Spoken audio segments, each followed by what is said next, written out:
খুব মনোযোগ দিয়ে শুনতে হবে। আজকে বক্তা আমি হব না, যিনি বক্তা তার নাম হলো হজরত ওমর ফারুক। বলেন তার নাম কি? ওমর ফারুক। ওমর ফারুক হচ্ছেন বক্তা। ওমর ফারুক এমন একজন মানুষ যার শানে আল্লাহ তাআলা এই কোরআনে, এই যে কোরআন শরীফ দেখতেছেন না, এই কোরআনে 22টা আয়াত নাজিল করেছে। সুবহানাল্লাহ, সবাই বলা দরকার ছিল, একজন খালি জোরে করল। ওমর ফারুকের সম্মানে, শানে, ওমর ফারুকের মতের সাথে আল্লাহর মত মিলে এই কোরআনে 22টা আয়াত নাজিল করেছে। সেই মানুষ বক্তা, যেই বক্তা সম্পর্কে আল্লাহর নবী বলেছেন, আমার পরে কেউ যদি নবী হতো, লাউকানা ওমর, আল্লাহ হযরত ওমরকে নবী বানায় দিত, কিন্তু আমাদের নবীর পরে আর কোন নবী হবে নাকি? এই যে কাদিয়ানীরা মহাসম্মেলন করতেছে ওই যে পঞ্চগড়ে, আল্লাহ কোরআনে, আমরা নবীর উম্মত, আমরা বিশ্বাস করি আমাদের নবীর পরে কোনো নবী নাই, আমাদের নবীর পরে কোনো নবী নাই। এক কথা কন নাই, এর দলিল কি? আমি না আল্লাহর কোরআন? যারা পারেন তারা পড়বেন, যারা না পারেন তারা চুপ করে শুনবেন। মা কানা মুহাম্মাদুন আবা আহাদিম মির রিজালিকুম ওয়ালাকির রাসূলুল্লাহি ওয়া খাতামান নাবিয়্যিন। তাহলে যারা কাদিয়ানি দাবি করতেছে, গোলাম মির্জা কাদিয়ান, ও বলে আল্লাহর নবী, এখন আপনাদের সামনে যে ইউটিউবে কথাগুলো সব যাবে, আমি যেই বলবো কাদিয়ানি, আপনারা বলবেন কাফের। বলতে পারবেন না ভাইজান? কাদিয়ানি নবীর, আমি যে নবীর পর আপনারা বলবেন না, নবীর পরে কোনো নবী নাই, নবীর পরে কোনো নবী। আরো জোরে কাদিয়ানিরা যারা বলতেছেন না, শোনেন, কাদিয়ানিকে যারা কাফের বলবে না তারাও কাফের। মারাত্মক কথা।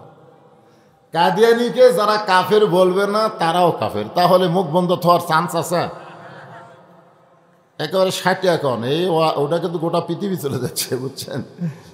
কাদিয়ানিরা আরো জোরে, আমাদের নবীর পরে দুনিয়াতে কোন নবীকে আমরা বিশ্বাস করি, কিন্তু আল্লাহর নবী বলেছেন যদি কেউ হতো। এদিকে মেয়ে মানুষেরা চিল্লাচিল্লি করে রে, এদিকে মহিলা প্যান্ডেল আছে নাকি? ওইদিকে কি জোরে চিল্লাচিল্লি করে? এ যার বউ চিল্লাচ্ছে, বুঝলেন? ওই এটা যার বউ, ওই স্বামীর যে কি হবি ভাই। আল্লাহ কিন্তু মেয়ে মানুষকে হাসর আগে ধরবেন, আগে ধরবে আর স্বামী। এটা তোর কেমন বউ রে? কারণ শোনেন, মা হাওয়া এই দুনিয়ার যে সময়, আমাদের দুনিয়ার সময় না, একদিন, 2 দিন, 1 সপ্তাহ, 2 সপ্তাহ, দুনিয়ার একটা সময় আছে না নাই? এই দুনিয়ার সময়ের 4 বছর আগে মা হাওয়া গন্ধম খাচ্ছে। কয় বছর? 4 বছর। 4 বছর আগে গন্ধম ফল খাচ্ছে। খাওয়ানোর পরে শয়তান বলতেছে যে তুমি একলা খালে তো হবে না, আদমকে খাওয়ান লাগবে। কারণ 2 জন জান্নাত থাকবার গেলে খালি তুমি জান্নাত থাকবে আর তোমার স্বামী দুনিয়ার যাবে, তাহলে হবে? তো ওকেও খাওয়ান লাগবে। তখন আদমকে খাওয়ানোর জন্যে যখন মা হাওয়া গন্ধম নিয়ে আইছে, হাওয়ার হাতে গন্ধম থেকে তো আদম নবী সেই দৌড়, হায় হায় হায়, যে গাছের কাছে যাবার নিষেধ করছে আর সেই গাছের ফল তোমার হাতে। তা হাওয়া কয় আমি তো খাসি, আপনাকেও খাওয়াবার চাই। আদম নবী সেই দৌড়াইতে দৌড়াইতে একসময় ক্লান্ত হয়ে গেছে। বেশ তো বুঝতেছেন। তা হাওয়া সামনে যা মুচকি মুচকি হাসতেছে। আদম কয় হাসো কেন? আপনি যেটা দেখছেন সেটা ফেলে দিছি, ওটা কি আর লিয়াতে? স্বামী পছন্দ করতেছে না, খামাখা ওটা লিয়া লাভ কি? শয়তান বুদ্ধি দিচ্ছে যে ফল খাবি রে, শরবত বানা, ফল লিয়ে যা স্বামী দিলে হবি। তাই শরবত বানায় বলতেছে আপনি দৌড়ায় ক্লান্ত হচ্ছেন, দেখেন 1 গিলাস শরবত খান। তখন আদম নবী তো গন্ধম ফল খায়নি, ওই শরবত মনে করে খাচ্ছে। খাওয়ার পরে তাকে তাকে হাওয়া খালি মুচকি মুচকি হাসতেছে। তা আদম কয়, কে রে হাওয়া হাসিস কেন? বলে যেটা ফল আকারে পারিনি সেটা শরবত করে খিলেছে। ওই সময় আদম নবী একটা চিৎকার দিয়েছিল, বুঝলেন, কঠিন চিৎকার। নারীরাই হলো পুরুষকে নির্যাতনকারী, নারীরাই হলো পুরুষকে নির্যাতনকারী। যে গাছের কাছে যাইতে আল্লাহ নিষেধ করছে, গেলে জালেম হবে। অলা তাকরা বাহাজি সাজাদা ফাতাকুনা মিনাজ জালিমিন।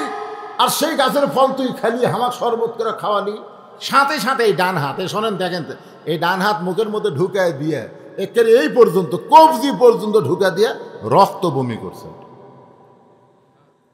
এরপরে আল্লাহ বলতেছে, আদম বার হ, বার হ, জানাতে পারে। আদম কয়, আল্লাহ ফল খালো কে? আর বার হওয়ার কোন খায়? আল্লাহ কয়, হাওয়া তোর কে হয়? হাওয়া তোমার বউ হয়। তো তোর বউ গন্ধম গাছের কাছে গেল, তখন তুই কুটি আসলো? তোর বউ গন্ধম ফল পাড়া খালো, হাতত লিল, কুটি আসলো। আমি তো খেয়াল করি। তুই খেয়াল করবি না কেন? বিয়ে করবি তুই আর খেয়াল করবো আমি? তোর বউকে খেয়াল না করার কারণে দুইজন যা। আজকে যে বইয়েরা চিল্লাচিল্লি করতেছে, আল্লাহকে আগে বউ ধরবি, তাই আল্লাহ আগে ওর স্বামীক ধরবি। যে তোর বইয়ের টুটি এত লম্বা হলো কে রে? দুনিয়াত কি বইয়ের অভাব পড়ছে? বাদ দিয়ে আর একটা বিয়ে করবো। আসলেই তো তাই। যাই আস্তে আস্তে কথা কয়, ছোট ছোট কথা কয়, সেই রকম মেয়ে মানুষকে বাংলাদেশের নাই। তুই একটা দুধের গরু দেখে কিনিস, কোন গরুর দুধ বেশি হবে? তুই একটা আমের গাছ দেখে কিনিস, কোন গাছত আম বেশি ধরবি? তুই সব দেখে কিনা পারিস, তোর বিয়ে করার সময় দেখে পারিস নি? তো কেমনি দেখবো আল্লাহ? ওর মাও দেখবো, ওর নানিক দেখবো না? দেখাই বাজার একটা লিয়াচ্ছে করতেছে।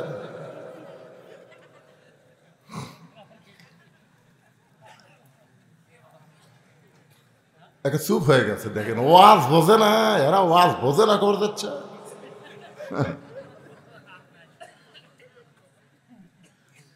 তাহলে যেই বক্তা ওয়াজ করবে সেই বক্তার নাম হলো হযরত ওমর। জোরে বলেন, নাম কি?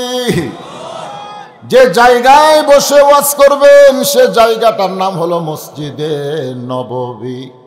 যে জায়গায় হযরত ওমর ওয়াজ করবেন সে জায়গার নাম হলো মসজিদে নববী।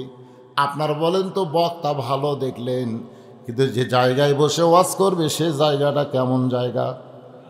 যে জায়গায় এক রাকাত নামাজ পড়লে, এক রাকাত নামাজ যদি কেউ আদায় করে, আল্লাহ খুশি হইয়া তার আমল নামায় 50,000 রাকাত নামাজের সওয়াব দিবে। যে মসজিদের পাশেই সবুজ গম্বুজের তলে আমাদের নবী কি শুয়ে আছে? জোরে কোন, কি করে আছে? না মরে আছে?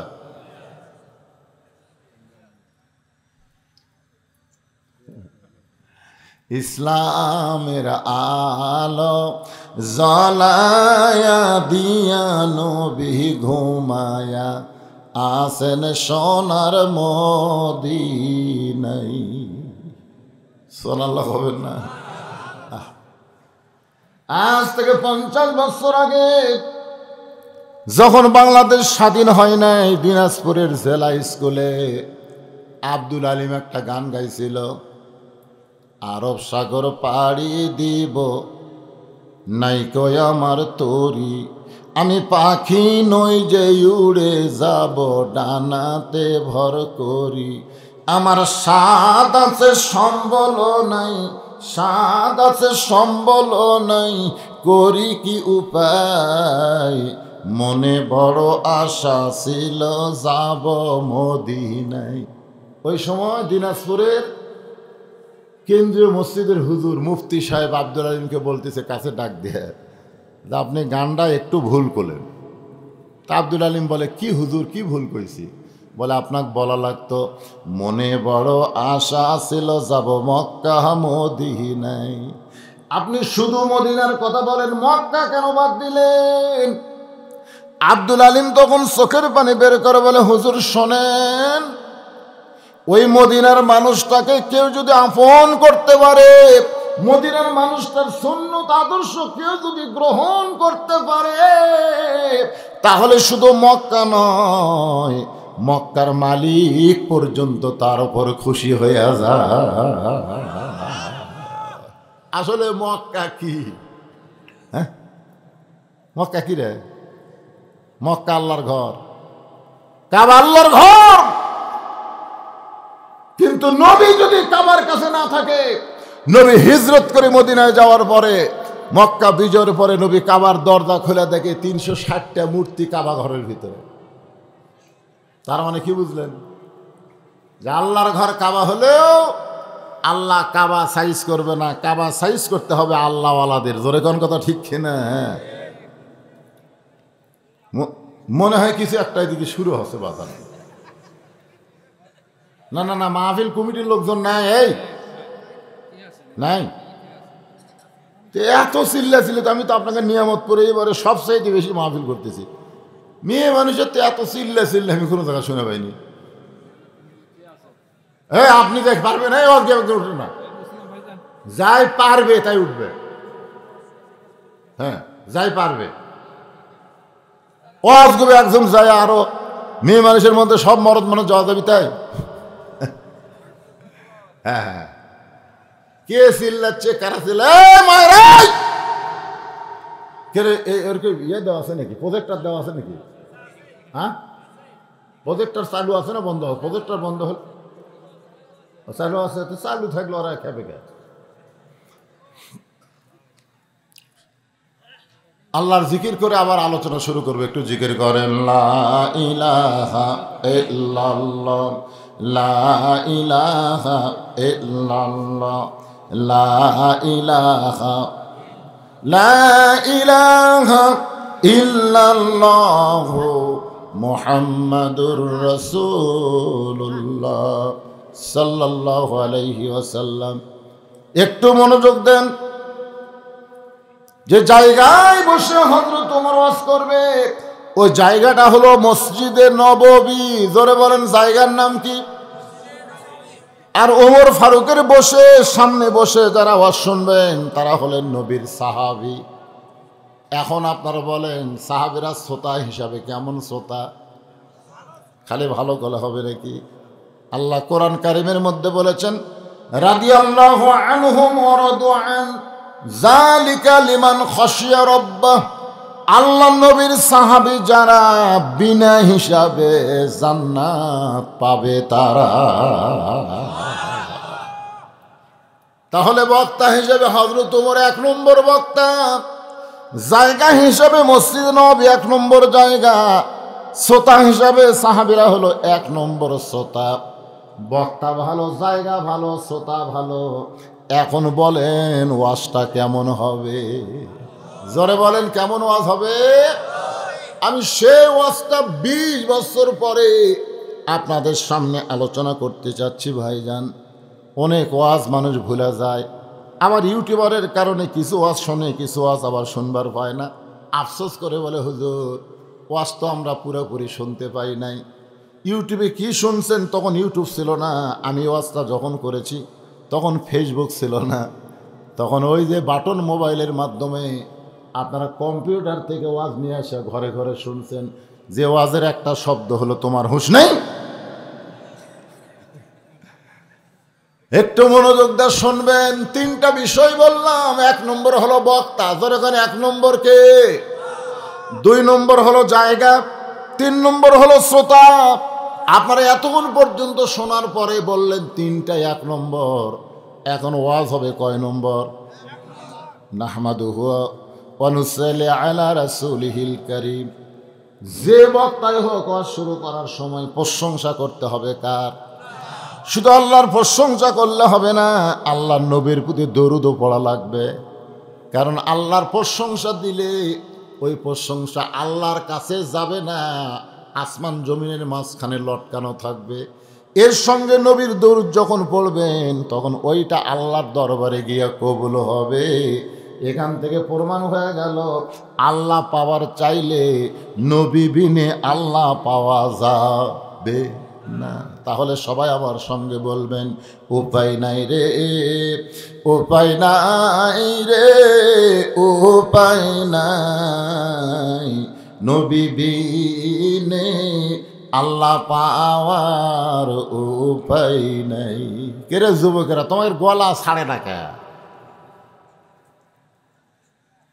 সবাই একটা সুন্দর করে বলে দেখে, নবীর প্রতি মহব্বত না হলে ইবাদত করা যাবে? যাবে? তাহলে সবাই বলেন, উপায় নাই রে, উপায় নাই রে, উপায় নাই, নবী বিনে আল্লাহ পাওয়ার উপায় নাই। হযরত ওমর আল্লাহর প্রশংসা, নবীর প্রতি দরুদ পড়ে যখন ওয়াজ শুরু করবেন, ওয়াজ যখন শুরু করবেন, এমন সময় পিছন দিক থেকে একজন সাহাবী দাঁড়িয়ে বলতেছে, ইয়া আমিরুল মুমিনিন, আপনার ওয়াজ করার কোনো দরকার নাই, বরং আমি আপনাদেরকে ওয়াজ শোনাবার চাই। যে সাহাবী দাঁড়াইছে সে আবার পরিচিত কোনো সাহাবী না, সে হলো একজন বেদুইন সাহাবী। জোরে বলেন, কি সাহাবী? বেদুইন সাহাবীর ব্যাখ্যা হলো, যারা যাযাবর, যারা পাহাড়ি এলাকায় থাকে, সব সময় নবীর কাছে তারা আসতে পারে না, তারা মানুষের কাজ কাম করে বেড়ায়, সব সময় নবীর কাছে আসে না, আসে ঠিকই, নবীর কাছে বসবার পারে না। কারণ সব সময় নবীর সঙ্গে যারা থাকতো তাদের মধ্যে 10 জনকে আল্লাহ আশারে মুবাশশারা ডিগ্রি দিয়েছে। ধরে গান সুবহানাল্লাহ। বেদুইন সাহাবী যাযাবর পিছন থেকে বলতেছে, আমিরুল মুমিনিন, আপনার ওয়াজ করার কোনো দরকার নাই, বরং আমি আপনাদেরকে একটু ওয়াজ শোনাবার চাই। সঙ্গে সঙ্গে ওসমান গনি দাঁড়িয়ে বলতেছে, এই পাগল, ওমর ফারুকের মতন বক্তা যখন ওয়াজ করে, তখন তোমার মতো মানুষের ওয়াজ শুনবে কে? আমরা যারা শ্রোতা, নবীর সাহাবী, আমরা ওমরের মতন বক্তা থাকতে অন্য কোনো বক্তার ওয়াজ আমরা শুনব? যে লোকটা দাঁড়াইছে তার নাম হলো ওসমান গনি। জোরে বলেন, নাম কি? আল্লাহ রাসূল বলেছেন, আমার 2 জন সাহাবী হলেন নরমে 1 নম্বর, একটা হলো আবু বকর, একটা হলো ওসমান। আবু বকর দুনিয়া থেকে বিদায় হয়ে চলে গেছে, কারণ ওমর ফারুক যখন মদিনার খলিফা। আপনারা বলেন তো, ওই সময় কি আবু বকর আছে নাকি? তাহলে সবচাইতে নরম মানুষটা গরম হয়ে বলতেছে, এই পাগল, তোমার কি হুঁশ নাই? ওমর ফারুকের মতন বক্তা যেখানে ওয়াজ করে, তখন তোমার ওয়াজ শোনার মতন কোনো শ্রোতা নাই।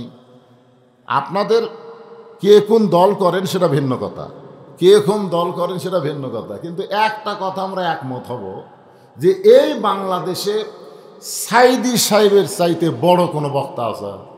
আপনি যাই দল করেন, আপনি কওমি করেন, আলিয়া করেন, জামাত করেন, আর যে দল করেন, এমনকি আওয়ামী লীগও যদি করেন, আপনারা বলেন তো সাইদি সাহেবের চাইতে বড় কোনো বক্তা বাংলাদেশে আছে?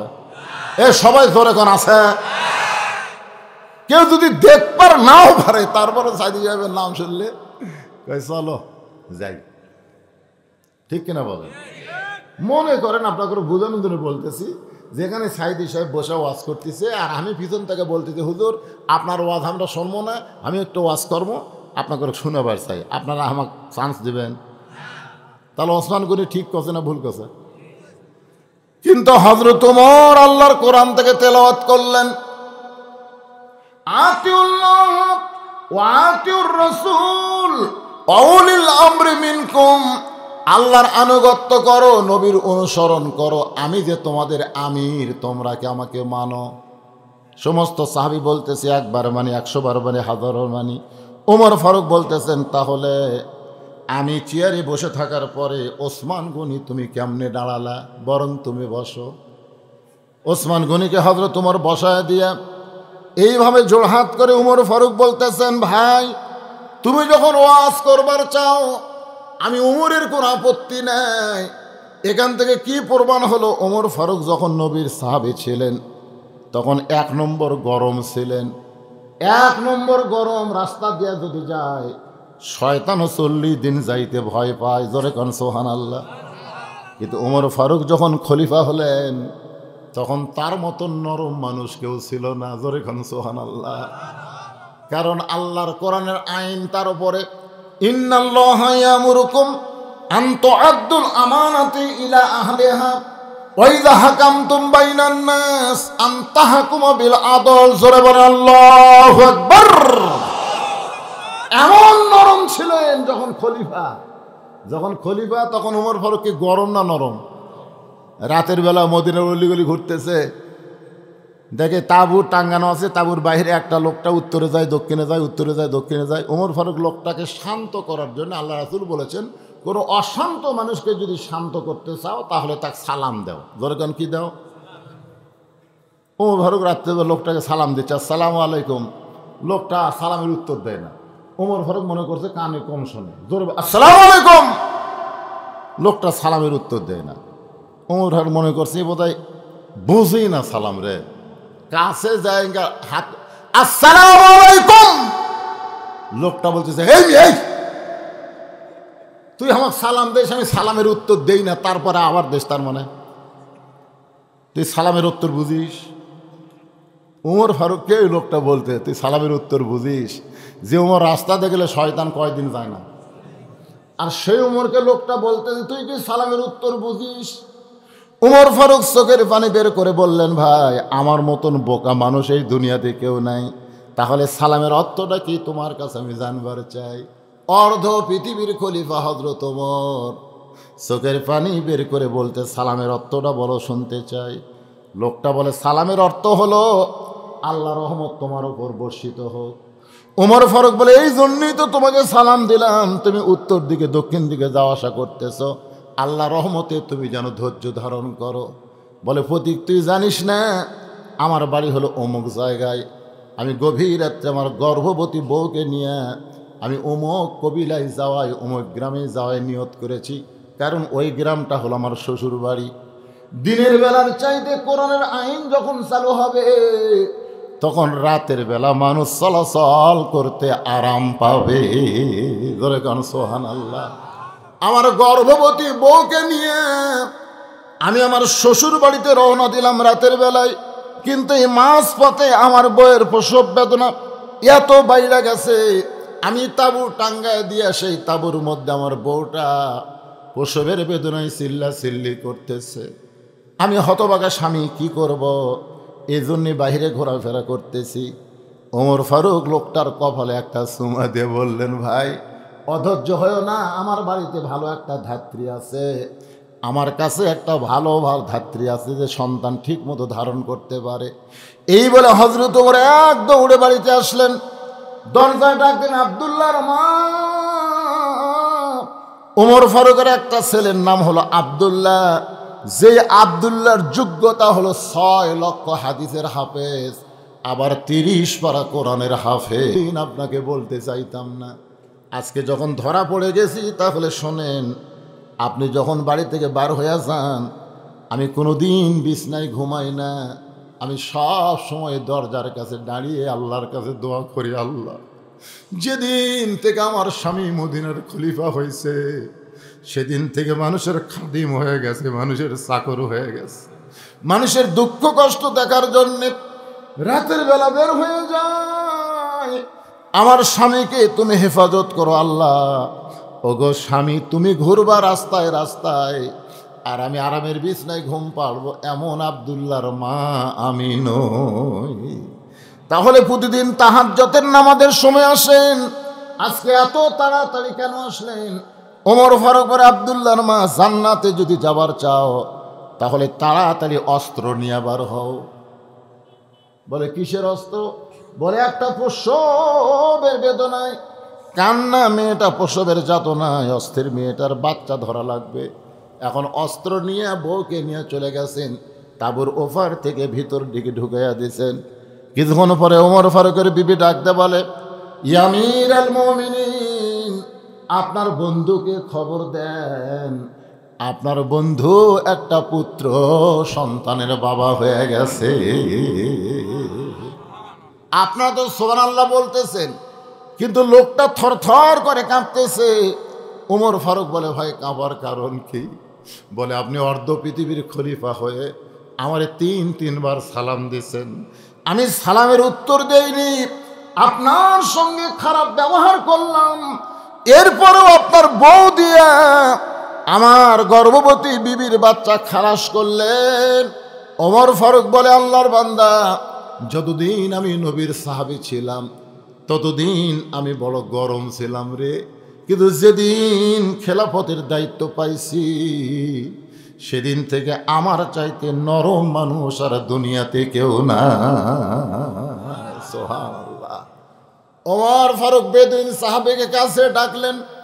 সাহাবী যখন কাছে আসতেছে, ওমর ফারুক আস্তে করে চেয়ার ছেড়ে ওই শ্রোতাদের কাছে, সাহাবীদের কাছে গিয়ে বসলেন। বেদুইন সাহাবীকে চেয়ার ছেড়ে দিলেন, কারণ বক্তাকে চেয়ার ছেড়ে দিয়ে ওমর ফারুক যখন নিচে বসতে যাবেন, এমন সময় বেদুইন সাহাবী ওমর ফারুকের ডান হাতখানা ধরে বলতেছে, উলিল আমরি মিনকুম, আমিরকে মানতে হবে, আমির আল মুমিনিন, আপনি চেয়ারেই বসেন, আমি দাঁড়িয়ে দাঁড়িয়ে 3টা ওয়াজ করতে চাই। ওমর ফারুক চেয়ারে বসার পরে বেদুইন সাহাবী শুরু করলেন, নাহমাদুহু ওয়া নুসাল্লি আলা রাসূলিহিল কারীম। মাত্র 3টা ওয়াজ। জোরে বলেন, কয় ওয়াজ? 1 নম্বর ওয়াজ হলো আশহাদু মা লাম আরা, আমি না দেখা জিনিসের সাক্ষী বাড়ি। 2 নম্বর ওয়াজ হলো ইন্নী উহিব্বুল ফিতনা, আমি ফিতনাকে মহব্বত করি। আর 3 নম্বর ওয়াজ হলো ইকরাহুল হক, আমি হককে পছন্দ করি না। এই 3টা কথা যেই মাত্র কইছে, প্রত্যেকটা সাহাবী খালি রাগে গড় গড় গড় গড় করতেছে, রাগে খালি সকলের শরীর খালি থর থর করে কাঁপতেছে। ওমর ফারুকের রাগ উঠেছে, সিহারা রক্তের মতো লাল হয়ে গেছে, কিন্তু রাগটা কন্ট্রোল করে বললেন, ভাইজান তুমি যে 3টা ওয়াজ করলা, এই 3টা ওয়াজ মুসলমানের সামনে চলবে না, কারণ তুমি প্রথম ওয়াজ করেছ আমি না দেখা জিনিসের সাক্ষী মারি, না দেখা সাক্ষী দেওয়া যাবে না। তুমি 2 নম্বর ওয়াজ করেছ আমি ফিতনাকে মহব্বত করি, রাসূল বলেছে আল ফিতনা তো আসাদ্দু মিনাল কতল, আল ফিতনা তো আসাদ্দু মিনাল জিনা, ফিতনা হলো জিনা কতলের চাইতেও মারাত্মক গুনাহ। আর তুমি বলেছো ইকরাহুল হক, আমি হককে পছন্দ করি না, ওয়াতাওয়াসাউ বিল হক, আল্লাহ হকের দাওয়াতের কথা কোরআনে বলেছেন। তুমি ভুল ওয়াজ করেছো ভাই, তুমি ওয়াজ পাল্টাও, তুমি ওয়াজ পাল্টাও। ওমর ফারুক শরীর কিন্তু রাগ উঠে গেছে, তারপরেও খলিফা হওয়ার কারণে বলতেছেন ওয়াজ পাল্টাও, যদি ওয়াজ না পাল্টাও তাহলে জনগণ সাহাবী কিন্তু তোমাকে গণধোলাই দিবি। জোরে কোন, কি ধোলাই? কারণ মুসলমানের সামনে সব ওয়াজ করা যাবে। আজকে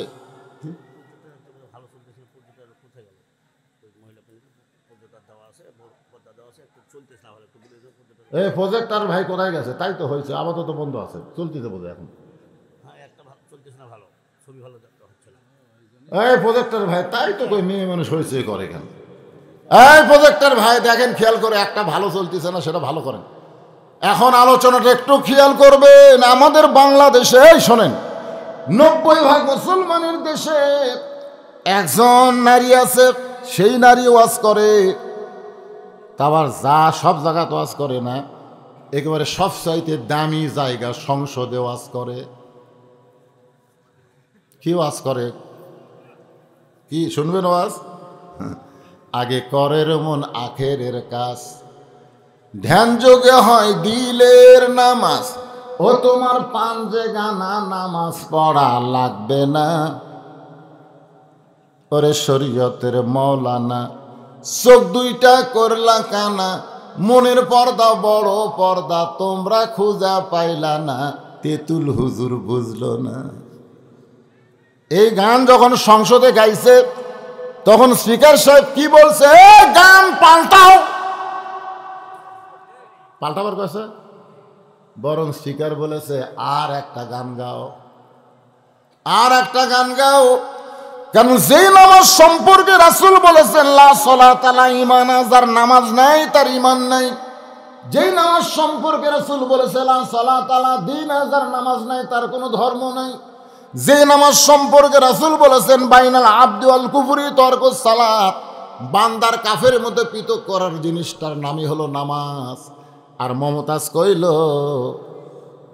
ধ্যান যোগে হয় দিলের নামাজ, ও তোমার পাঞ্জে গানা নামাজ পড়া লাগবে না। তাহলে পাঞ্জে গানা নামাজ কি আমরা পড়ি না? আল্লাহ নবী পড়ছে। জোরে আল্লাহ নবী পড়ে নাই, সাহাবীরা পড়ে নাই। তাহলে সবাই 5 ওয়াক্ত নামাজ পড়ি, আর এই মমতাজ এইরকম বাতিল একটা গান গাওয়ার পরে তার গান তো বন্ধ করে দেয়নি, বরং তাকে সংসদের এমপি বানাইয়া দিছে। 90% মুসলমানের দেশ। আর ওমর ফারুক যেই দেশের খলিফা সেই দেশটা হলো এই বাংলাদেশের মতন 96টা দেশ। সুবহানাল্লাহ। পাল্টাও ওমর ফারুক, রাগ কপাল ঘামে গেছে, পাল্টাও। তুমি যে 3টা ওয়াজ করছো এই ওয়াজ চলবে না, পাল্টাও। বেদুইন সাহাবী বলতেছে, আমিরুল মুমিনিন, আমি যে 3টা ওয়াজ করেছি আর চাইতে ভালো ওয়াজ আর পৃথিবীতে নাই, কিন্তু আপনারা বুঝবার পারেননি। যেই বলছে আমি যে 3টা ওয়াজ করছি, ওয়াজ করছে কয়টা? এর চাইতে ভালো ওয়াজ আর পৃথিবীতে নাই, আপনারা বুঝবার পারেননি। সাহাবীরা বলতেছে, আমিরুল মুমিনিন, আমরা এতগুলো সাহাবী, আপনি খলিফা, আর এই একটা যাযাবর পাহাড়ের গুহার মধ্যে থাকে, আর এই ওয়াজ করলো আমরা বলে বুঝবার পারিনি। আপনি পাল্টাবার কোনো পাল্টানো না, বরং উল্টো কথা আমরা বুঝবার পারিনি। ওমর ফারুক দেখলেন যে হারে সাহাবী খেপে গেছে, এক ছাড়িয়া দিলে তো। ওমর ফারুক লোকটাকে জেলখানায় বন্দি করলেন। আজও বাংলাদেশের সরকার উচিত হলো মমতাজকে সংসদের এমপি না বানায়া এই বাজে গানের জন্য জেলখানাত বন্দি করা দরকার। আজকে যারা কোরআনের হক কথা বলে তাদেরকে জেলখানায় বন্দি করছে, আর যারা কোরআন হাদিসের বিরুদ্ধে কয়, ওরে শরীয়তের মৌলানা আমাকে বলতেছে, চোখ 2টা করলা কানা, কোরআন হলো 90 পারা, তোমরা খুঁজে পাইলা না। কোরআন কয় পারা? ধরে কোন কোরআন কয় পারা? এই মমতাজ 90% মুসলমানের দেশে কোরআনকে 90 পারা কইছে, তারপরেও তাকে জেলের মধ্যে বন্দি করা হয় নাই, বরং তারপরে তাকে উচ্চ আসন দিয়ে সংসদে রাখা হয়েছে। আর হযরত ওমর বেদুইন সাহাবী 3টা ওয়াজ করেছে, তারপরও বলতেছে এর চাইতে ভালো ওয়াজ পৃথিবীতে নাই। সাহাবীদের রোষানল থেকে বাঁচানোর জন্যে তাকে জেলখানায় বন্দি করলেন। এশার নামাজ পড়ে হযরত ওমর বাড়িতে গেলেন। মনটা বড় খারাপ, মনটা বড় খারাপ। সাহাবীদের সামনে ওয়াজ করতে চেয়েছিলেন, সে ওয়াজটাও তো করা হলো না। আবার যে বেটা ওয়াজ করলো এমন একটা বাজে ওয়াজ করলো, রোষানলে পড়ে তাকে জেলখানায় বন্দি করা হলো। মনটা খারাপ করে বাড়িতে গেলেন।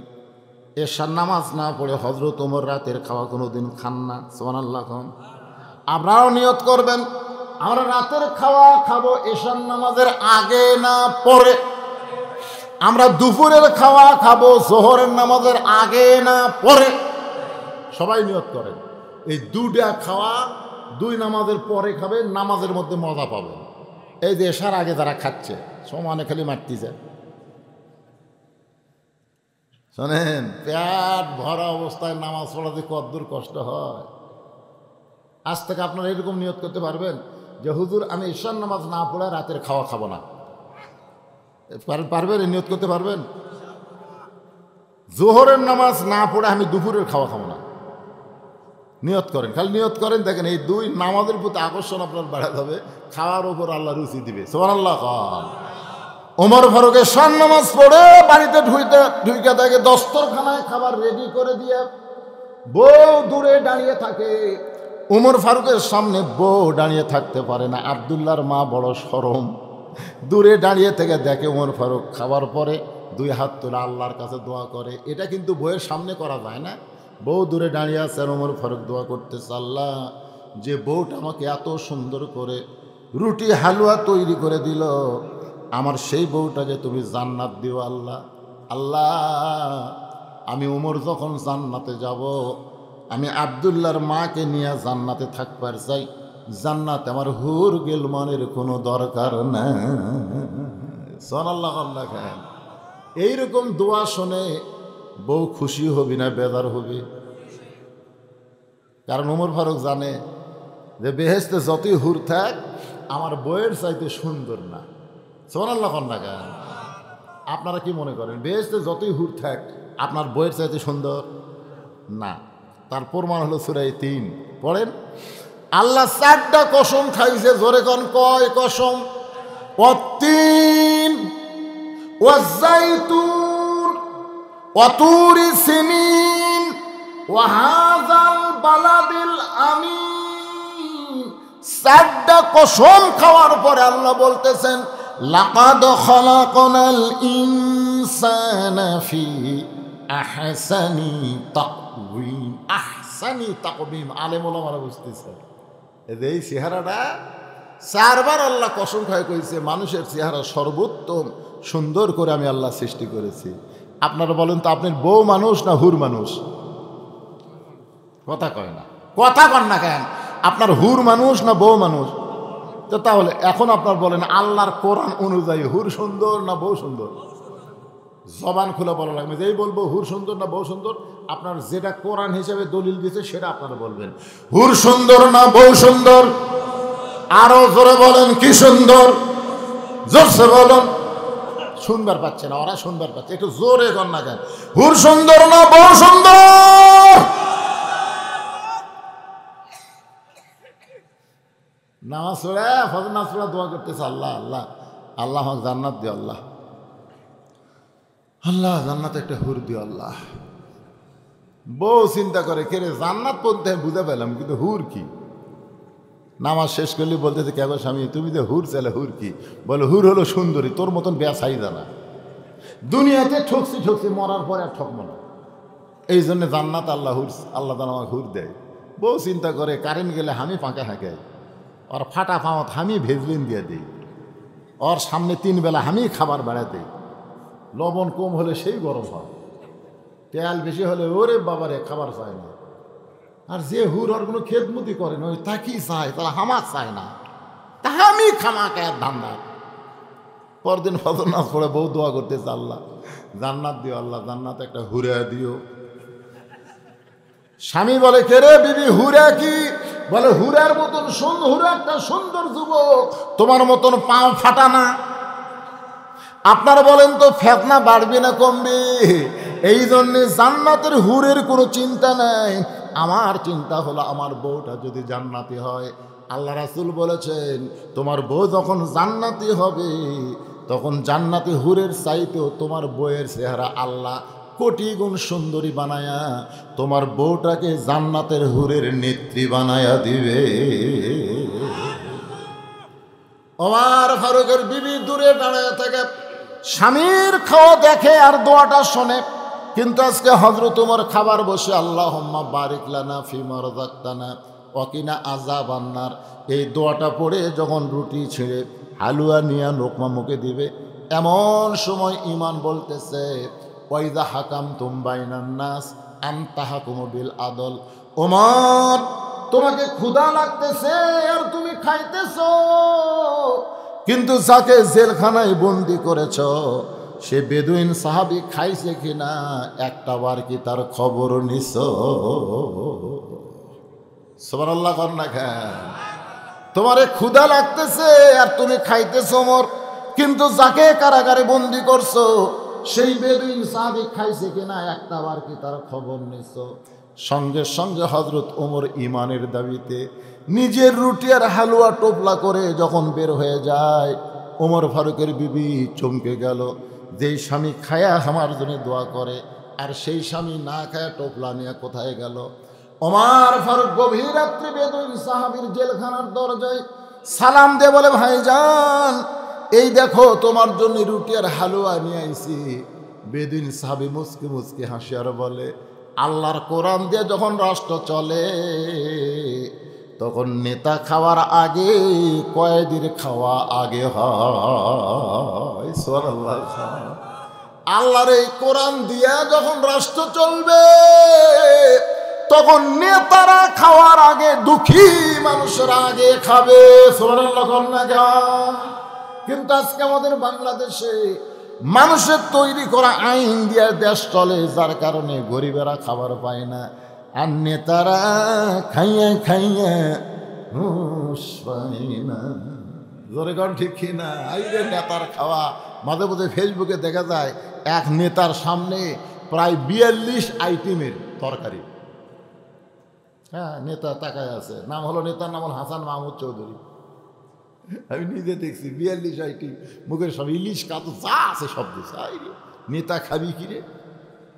যে দেশের দ্রব্য মূল্যর দাম লাগামহীন বাড়তেছে, নেতাদের একটু চিন্তা করার দরকার আছে না নাই? ওমর ফারুক চমকে গেলেন, কারণ কয়েদি যে কথা বলছে কথা ঠিক না মিথ্যা? যে আল্লাহর কোরআন যে যখন রাষ্ট্র চলবে তখন নেতা খাওয়ার আগে কয়েদির খাওয়া আগে হবে।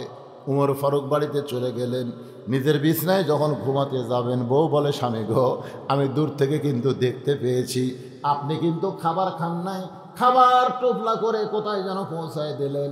ওমর ফারুক বলে, বিবি রে, একজন বেদুইন সাহাবীকে কারাগারে বন্দি করা হয়েছে, আমি খাবার বসার সাথে আমার ইমান বলে দিল, ওমর তুমি কেমনে খাও? যাকে বন্দি করেছো সে খাইছে কিনা খবর নাও। ওগো বিবি, আমার খাবার টুকলা করে সেই বেদুইন সাহাবী কারাগারে বন্দি তাকে দিয়ে আসলাম। বউ বলে, স্বামী আপনি জানেন না, আপনি না খাইলে আমি কোনোদিন খাই না। আমার যে খাওয়াটা আছে, আসেন আমরা দুইজন মিলে খাই। ক্ষুদা পেটে দাওয়াত দিলে কিন্তু আর দেরি হয় না, করে কোন কথা ঠিক কিনা? ওমর ফারুক তার বউয়েরটা সামনে নিয়ে স্বামী স্ত্রী দুইজন মিলে যখন খাবার যাবে, আল্লাহুম্মা বারিক লানা ফিমা রাযাকতানা ওয়া কিনা আযাবান্নার বিসমিল্লাহ বরকাতিল্লাহ বলে ওমর ফারুক রুটি আর হালুয়া নিয়ে যখন মুখে দিবার যাবে, এমন সময় ইমান বলতেছে, ওমর যাকে কারাগারে বন্দি করেছো তাকে তোমার খাবার দিছ, কিন্তু সে যদি বাড়ির কর্তা হয়, সে যদি বাড়ির অভিভাবক হয়, আর অভিভাবক যদি কারাগারে বন্দি থাকে, তার বাড়ির খবর না নিয়ে তুমি কেমনে খাও? ওয়াইদা হাকামতুম বাইনান নাস আন তাহকুমু বিল আদল। আল্লাহু আকবার। ওমর ফারুকের হাত থেকে রুটি পড়ে গেল, হালুয়ার জায়গায় হালুয়া। বউ বলে, স্বামী গো, আপনি কি খাবেন না? আমার খাবার আপনি দুইজন মিলে খাবার চায়, কিন্তু সেই খাবার খাইতে গিয়ে আপনি কেন হাতটা থরথর করে কাঁপতেছে?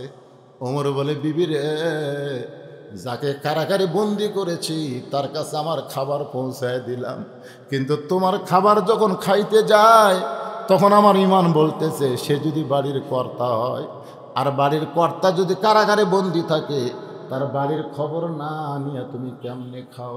বিবি রে, আজকের আমার খাওয়ার হবে না, বরং তুমি খাও, আমি না খাইয়া ঘুম পাড়তে চাই। বউটা মুচকে হাসি দিয়ে স্বামীর কপালে চুম্বন দিয়ে বলে, স্বামী গো, আপনি কি মনে করেছেন আমি খাবো আর আপনি খাবেন না? হবে না, বরং আমার খাওয়া টোপলা করে আপনার হাতে দিয়ে দিলাম, যাকে বন্দি করেছেন তার বাড়িতে এই খাবার পৌঁছায়া দেন। লিল্লাহে তাকবীর। গভীর রাত্রে হযরত ওমর নিজে না খাইয়া, বিবি না খাইয়া, ওই খাবার টোপলা নিয়া পাহাড়ি এলাকায় বেদুইন সাহাবীর বাড়ির দিকে রওনা দিলেন। বাজান, পাহাড় এলাকায় কোন জায়গায় থাকে সেই বেদুইন সাহাবী? ওই জায়গা হযরত ওমর খুঁজে খুঁজে দেখে বাড়ির দরজায় একটা ছোট্ট বাচ্চা বাবা বাবা বলে কাঁদতেছে। একটা ছোট্ট বাচ্চা, কিতাবের মধ্যে লেখছে বয়স হলো মাত্র 7 বছর। জোরে কোন কয় বছর? 7 বছরের একটা ছোট্ট বাচ্চা বাবা বাবা বলে কাঁদতেছে আর বলতেছে, বাবা সকালবেলা বাড়ি থেকে বের হয়ে গেলেন, সন্ধ্যা ঘনিয়ে রাত হয়ে গেল, এখন পর্যন্ত আপনি কেন বাড়িতে আসেন না? বাবা গো, আপনি কি জানেন না, আপনি ছাড়া আমি ঘুমাই না, আপনি ছাড়া আমি খাই না, বাবা এত রাত হয়ে যায়, আপনি কেন আসেন না? ওমর ফারুক বুঝতে পারলেন যাকে কারাগারে বন্দি করেছি এটা তারই সন্তান হবে। বাবার আদর নিয়ে হযরত ওমর ছেলেটার হাত ধরে বুকের মধ্যে জাপটে ধরে বললেন, বাবা আজকে তোর বাবা হয়তো আসতে পারবে না, কোনো কাজে হয়তো আটকে গেছে, আমি তোমার বাবা হইয়া এই যে খাবার আনছে এই খাবারটা তুমি খাও। ছোট্ট ছেলে বলে, পথিক তুমি কি আল্লাহর কোরআন পড়ো না? জোরে গান সুবহানাল্লাহ। 7 বছরের একটা ছেলে ওমর ফারুককে বলে, পথিক তুমি কি আল্লাহর কোরআন পড়ো না? আল্লাহ কোরআনের মধ্যে বলেছেন, ওয়াকাযা রাব্বুকা আল্লা তা'বুদু ইল্লা ইয়াহু ওয়ালিদাইনি ইহসানান।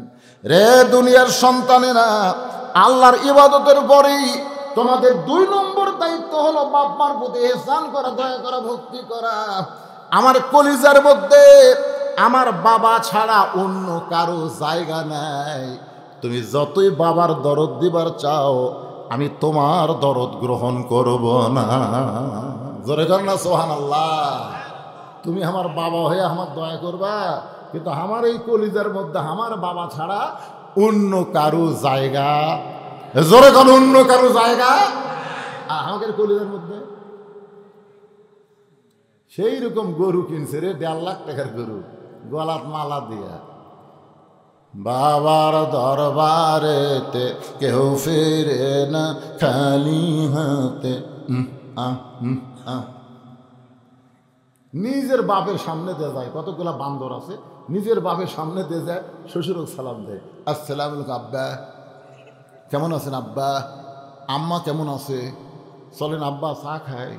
বাপ খালি কান্দের কয়, 1টা বছর হলো শয়তান, তুই আমার কোনোদিন চা খেলে ফেললি না।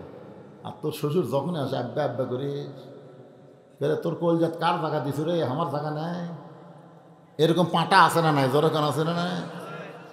এই নিজের মা বাদ আম্মা, ডাব খাবেন না গ্লুকোজ খাবেন আম্মা, শালা বাঞ্চ। এরকম পাটা কথা লাগান আছে না নাই? 7 বছরের একটা বাচ্চা ওমর ফারুককে বলতেছে, পথিক তুমি কি আল্লাহর কোরআন পড়ো নাই? কি তুমি কি কোরআন জানো না? যেই কোরআনে আল্লাহ বলেছে আল্লাহর গোলামির পর বাপ মা ছাড়া অন্য কারো জায়গা নাই, ইহসান করো ভক্তি করো একমাত্র কাকে? বাপ মাকে। আমার বাবা ছাড়া আমি খাইও না, আমার বাবা ছাড়া আমি ঘুমাই না, তবে আমি বিশ্বাস করি তুমি অত্যন্ত ভালো মানুষ, তুমি অত্যন্ত ভালো মানুষ। ভালো মানুষ না হলে এত রাত্রে তুমি আমার খোঁজে আইছো এক টোপলা খাবার নিয়ে। তুমি ভালো মানুষ হতে পারো, কিন্তু আমার বাবার জায়গায় তোমার কোনোদিন জায়গা হবে না।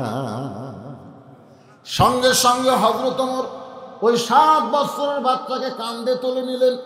অর্ধ পৃথিবীর খলিফা কত নরম মানুষ দেখেন, 7 বছরের বাচ্চাকে কাঁধে তুলে কাঁধে করে নিয়ে আসলেন ওই বেদুইন সাহাবী যে জেলখানায় বন্দি, ওই জেলখানার দরজা। ওই দেখো তোমার বাবা ঘরের মধ্যে বন্দি আছে। ছেলেকে নামায় দিয়া ওমর ফারুক শট করে খুব তাড়াতাড়ি সরে গেলেন।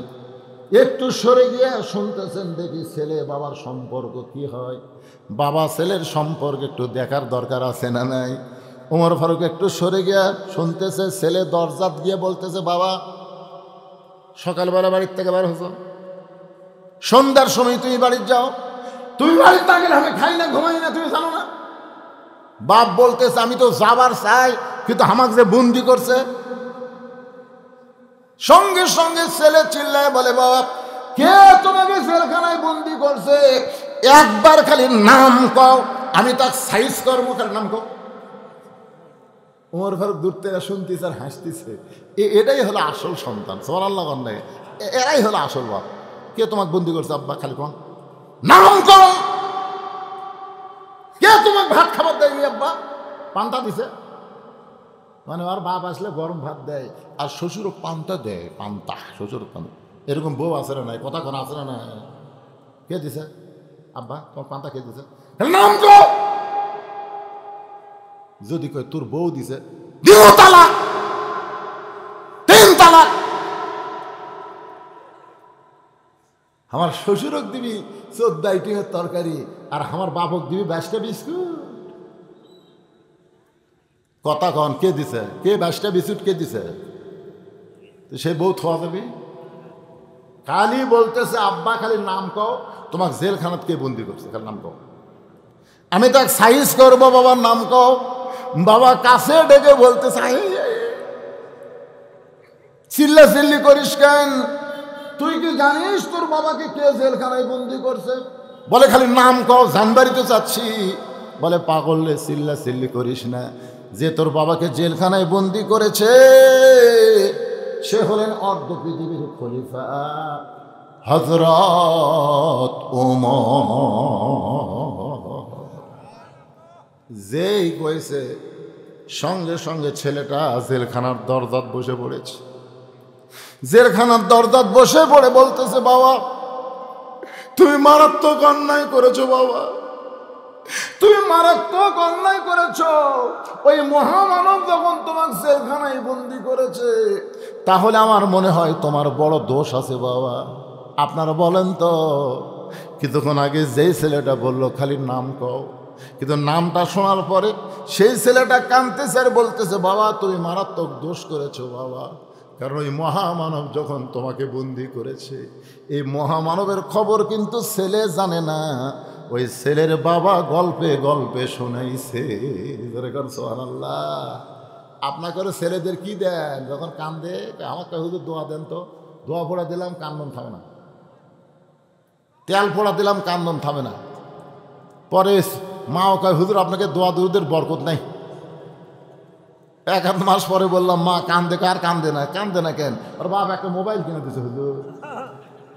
যখনই কান্দে তখন গেম বার করে দেয়, ওই গেম খেলা দেখে আর কান্দে না। এই বেদুইন সাহাবী তার সন্তান যখন জেদ করে, ছোট বাচ্চারা জেদ করে কি করে না, তখন কাছে ডাইকা বলে, বাজান শোনো, একটা মহামানবের গল্প শোনাই। তখন হযরত ওমর ফারুকের গল্প এই বাচ্চাকে শোনাইছে। বাজান শোনো, একজন খলিফা আমাদের আছে, যিনি হলেন অর্ধ পৃথিবীর খলিফা। আমরা সবাই ঘুম পাড়ি বাবা, কিন্তু ওই মানুষটা ঘুম পাড়ে না। ছেলেকে গল্প শোনাইতেছে, ওই মানুষটা ঘুম পাড়ে না। একদিন গভীর রাত্রে মদিনার অলি গলি ঘুরতে গিয়ে দেখে একটা তাঁবুর ভিতরে গোস্ত সিদ্ধ হচ্ছে, আর বাচ্চারা সাইটে কান্নাকাটি করতেছে। মা, ও মা, তাড়াতাড়ি খাবার দাও, বড় ক্ষুধা লাগছে। মা বলতেছে, একটু ধৈর্য ধরো বাবা, এ গোস্ত সিদ্ধ হলেই তোমাদের খাবার দেব। ওমর ফারুক চিন্তায় পড়ে গেলেন, দুম্বার গোস্ত হলে 8 ঘন্টা, উটের গোস্ত হলে 1 ঘন্টা লাগবে, কিন্তু এত রাত হয়ে গেল এখন পর্যন্ত গোস্ত সিদ্ধ হয় না। ওই ছেলেটাকে বেদুইন সাহাবী এই মহামানবের গল্প শোনাইছে। এখন হযরত ওমর বলতেছে, মা তোমার 2টা বাচ্চা ক্ষুধার জ্বালায় কান্দে, আর তোমার গোস্ত সিদ্ধ হয় না, এমন কি গোস্ত তুমি সিদ্ধ করো? মা বলতেছে, পথিক এই রাস্তা দিয়ে তুমি চলে যাচ্ছ, যাও, আমাদের দুঃখের খবর নিয়ে কি করবা? পথিক রে, আমাদের বাড়ি হলো ইয়ামিন দেশে, আমরা এসেছিলাম হযরত ওমর ফারুকের কাছে, কিন্তু বিকেল বেলা এত মানুষের ভিড়, আমার 2টো এতিম বাচ্চাকে নিয়ে আমি যাবার পারি নাই। আমি মনে করলাম আগামীকাল সকাল বেলায় যাব, এই জন্য রাতের বেলা তাঁবু টাঙ্গাইয়া আমি 2টা সন্তানকে নিয়ে ঘুমাবার চাই। কিন্তু আমার সন্তান 2টার পেটে এত খিদা লাগছে, খালি কান্দে। ওদের সান্ত্বনা দেওয়ার জন্যে পাথর আর পানি পাতিতে তুলে দিয়ে আমি নিচে আগুন লাগাইছি। পথিক রে, এই পাথর কোনোদিন সিদ্ধ হবে না। আমার 2টা সন্তান কান্না বন্ধ করতেছে না। আমি মনে করেছিলাম হয় সময় এক সময় সান্ত্বনায় ঘুমায় যাবে, কিন্তু এত পেটে ক্ষুধা বেশি হয়েছে পথিক, মনে হয় আজকে রাত আর আমার সন্তান 2টা কাটাবে না। ওমর ফারুক বলে, মা একটু ধৈর্য ধরো। এক দৌড় বাইতুল মালের দরজায় আসলাম, আটার একটা বস্তা আমার মাথায় উঠাইয়া দে। আসলাম বলে, আমিরাল মুমিনিন, আপনি হলেন অর্ধ পৃথিবীর খলিফা, আমারে বলেন কোথায় নিয়ে যাওয়া লাগবে। ওমর কয়, আসলাম রে, একজনের পাপের বোঝা আর একজন কেউ মাথায় নেয় না, দে আমার মাথায় উঠাইয়া দে। আটার বস্তা যখন হযরত ওমরের মাথায় খুব জোরে জোরে দৌড়ায়, আসলাম পিছন দিক থেকে বলে, হুজুর এত দূরে দৌড়ালে আপনি পড়ে যাবেন, আপনার কষ্ট হবে। ওমর কান্দের বলে, আসলাম রে, সময় মতো যদি যাবার না পারি, তাহলে জাহান্নামের আগুনকে আল্লাহ ওমরকে পুড়াইয়া ফেলবে। এক দৌড়ে তাঁবুর কাছে এসে, মা তোমার 2টা বাচ্চাকে জীবিত আছে, মা বলে এখনো কাঁদতেছে। তাড়াতাড়ি রুটি তৈরি করো, হালুয়া তৈরি করো। হালুয়া রুটি তৈরি হয়ে গেলে এবার মেয়েটা ওমর ফারুকের সামনে দেয়। ওমর ফারুক 2টা বাচ্চাকে উরাতির উপরে নিয়ে রুটি ছিঁড়ে হালুয়া নিয়ে যখন মুখে দেয়, 2টা বাচ্চা ওমর ফারুকের চোখের পানি মুছে দিয়ে বলে, ওগো পথিক, আপনি কাঁদেন কেন?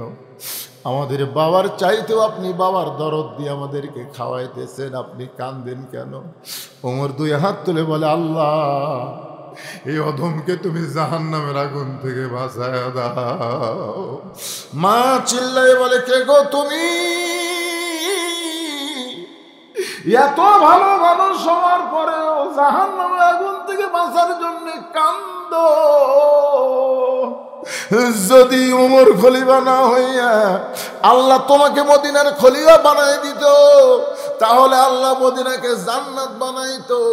বেদুইন সাহাবীর সন্তান বলে, বাবা সেই মহামানব তোমাকে জেলখানায় বন্দি করেছে, তুমি মারাত্মক অপরাধ করেছো বাবা, তুমি মারাত্মক অপরাধ করেছো বাবা। বাবা গো, ওমর ফারুক কোথায় থাকে আমাকে একটু বলো গো বাবা, আমি 7 বছর সন্তান তার কাছে যাব, তার পা ধরে হলো আমার বাবাকে জেলখানা থেকে আমি মুক্ত করব। বেদুইন সাহাবী ছেলেটাকে কাছে ডাক দেয়া বলে, বেটারে ওমর ফারুকের পা ধরলে জেলখানা থেকে তোর বাপকে বাঁচাতে পারবে না। কারণ ওমর ফারুক ফারুক ডিগ্রি কেন পাইছে জানিস? হক আর বাতিল কোনোদিন একত্র করে না। কুল জাল হক ওয়া যাহাকাল বাতিল ইন্নাল বাতিলা কানা যাহুকা। সুবহানাল্লাহ। ওমর ফারুকের কাছে গিয়ে লাভ নাই। তোর বাপকে যদি তুই জেলখানা থেকে বার করবার চাস, তাহলে শিক্ষামন্ত্রী হযরত আলীর কাছে যা। সরাল হবেন না? কারণ শিক্ষামন্ত্রী যদি এখন থাকতো, যখন আমি 3টা ওয়াজ করছি, যে 3টা ওয়াজের কারণে আমাকে জেলখানায় বন্দি হতে হয়েছে, ওই সময় যদি খালি শিক্ষামন্ত্রী থাকতো তাহলে আমাকে জেলখানায় বন্দি হওয়া লাগতো না। কিন্তু ওই সময় শিক্ষামন্ত্রী ছিল না, যার কারণে আমার অবস্থা এই। যদি জেলখানা থেকে আমাকে বার করবার চাস, তাহলে শিক্ষামন্ত্রী হযরত আলীর কাছে যা। আল্লাহ নবী যখন মদিনার খলিফা, তখন আলীকে নবী শিক্ষামন্ত্রীর দায়িত্ব দিয়েছিলেন। সুবহানাল্লাহ।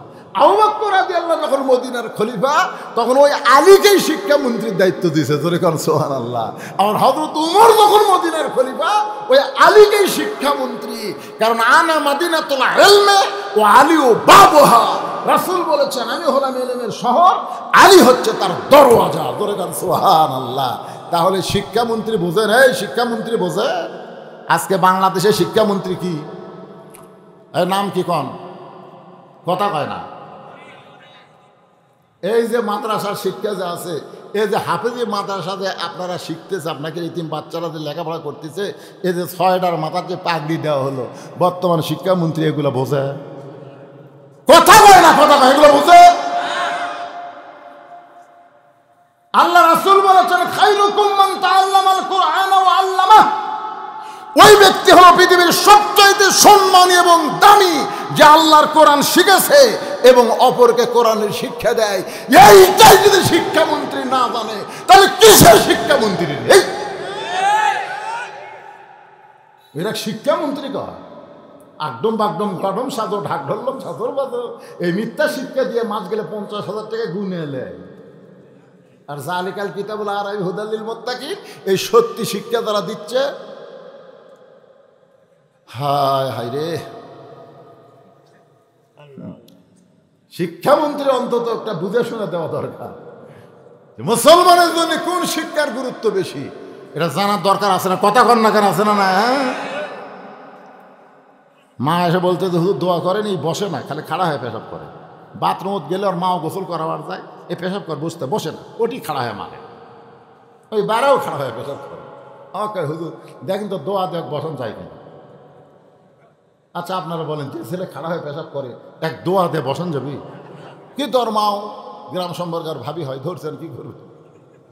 আমি কাছে টাকা আয়াতুল কুরসি বড়া বাতা ঠোক দিয়ে বললাম, কিন্তু বসিস না কেন? পেশাব বসা করা লাগে পাগলা, কোন ক্লাসে পড়িস? ক্লাস 1-এ পড়িস। চাষা তুই বসিস না কেন? তোর সার তো শিখাইনি। চাষা দেখি কয় প্রাইমারি পেশাবখানা যাই দেখি আমার সব সারি খাড়া হয়ে পেশাব করে। ওই শিখিছে রে, প্রাইমারিতে শিখিছে যে খাড়া হয়ে মারা লাগবি, বসা লাগবি না। তো সারেরাই মারতিস, তুই কি করবি? আরে এই মাদ্রাসার একটা বাচ্চা, এই মাদ্রাসার একটা বাচ্চা, দেখেন দেখেন, আমি নিজের চোখে দেখছি, আমার আব্দুল্লাহ নিজের চোখে দেখছি পেশাব করার যায়। আমি হুজুর খোলাম, হুজুর আর হোপেন কাজ ধরছে, হুজুর এক ওষুধ খেলেন, মোহতামি করে হাসে আর কয়, হুজুর আপনি তো আলিয়া মাদ্রাসার হুজুর, এই কমের গুণ তো আপনি জানেন না। আমি কিন্তু আসলে আলিয়া, কমের গুণ কি গুণ রে? এটা কাশ না হুজুর, পেশাব নিংড়াচ্ছে, পেশাব নিংড়াচ্ছে হুজুর, পেশাব নিংড়া পানি খরচ করে উজু করবি কে? আব্দুল্লাহ উজু করিস কে? আপনি জানেন না আমরা কি পড়ি? আপনি জানেন না এটা ধরবার গেলে হুজুর শরীরটাকে পবিত্র করা লাগবে। আব্দুল্লাহ বুকের মধ্যে নিয়ে আর কপালের চুবা দেখে আমার সারা জীবনের ওয়াজ সার্থক রে, সারা জীবনের ওয়াজ সার্থক। আমি ওয়াজ করে যে টাকা পাই সব টাকা দিয়ে এই মসজিদ মাদ্রাসায় তিনখানা চালাই, এটা আমার ভাই দেখে আছে সার্থক। আগে প্রথম মনে করছিলাম যে ওয়াজ দিয়ে আমি জান্নাত যাবো, অত সোজা লয়। অধিকাংশ বক্তারাই ওয়াজ করে জাহান্নামত যাবে, অধিকাংশ বক্তারা। পরে চিন্তা করলাম 3টা বেটির বাপ হছি, যদি আল্লাহ এই সুযোগে জান্নাত দেয়, 3 মেয়ের বাপ। পরে একটা হাদিস দেখলাম, কেউ যদি একটা আল্লাহর ঘর তৈরি করে দেয় আল্লাহ তাকে একটা জান্নাত দেয়। একটা মসজিদ তৈরি করলাম, পরে মাদ্রাসা তৈরি করলাম। তারপরে একদিন আমি কান্দি তাহাজ্জুদের সময় যে আল্লাহ জান্নাত পাওয়ার মতন যোগ্যতা মসজিদ মাদ্রাসা এতিমখানা ওয়াজ হাজি হজ বেটির বাপ তাও আমার হয়নি। আমার যোগ্যতা কেবল কদ্দুর পর্যন্ত আছে আমি জানি না, তবে তোমার দয়ায় খালি জান্নাতের বারান্দাতে একটু আমাকে দেখা দিও, আমি খালি জান্নাতের লোক দেখবো আল্লাহ। আমি ঢুকতে চাই না আল্লাহ, কিন্তু জাহান্নামের আগুন থেকে আমাকে একটু বাঁচাও।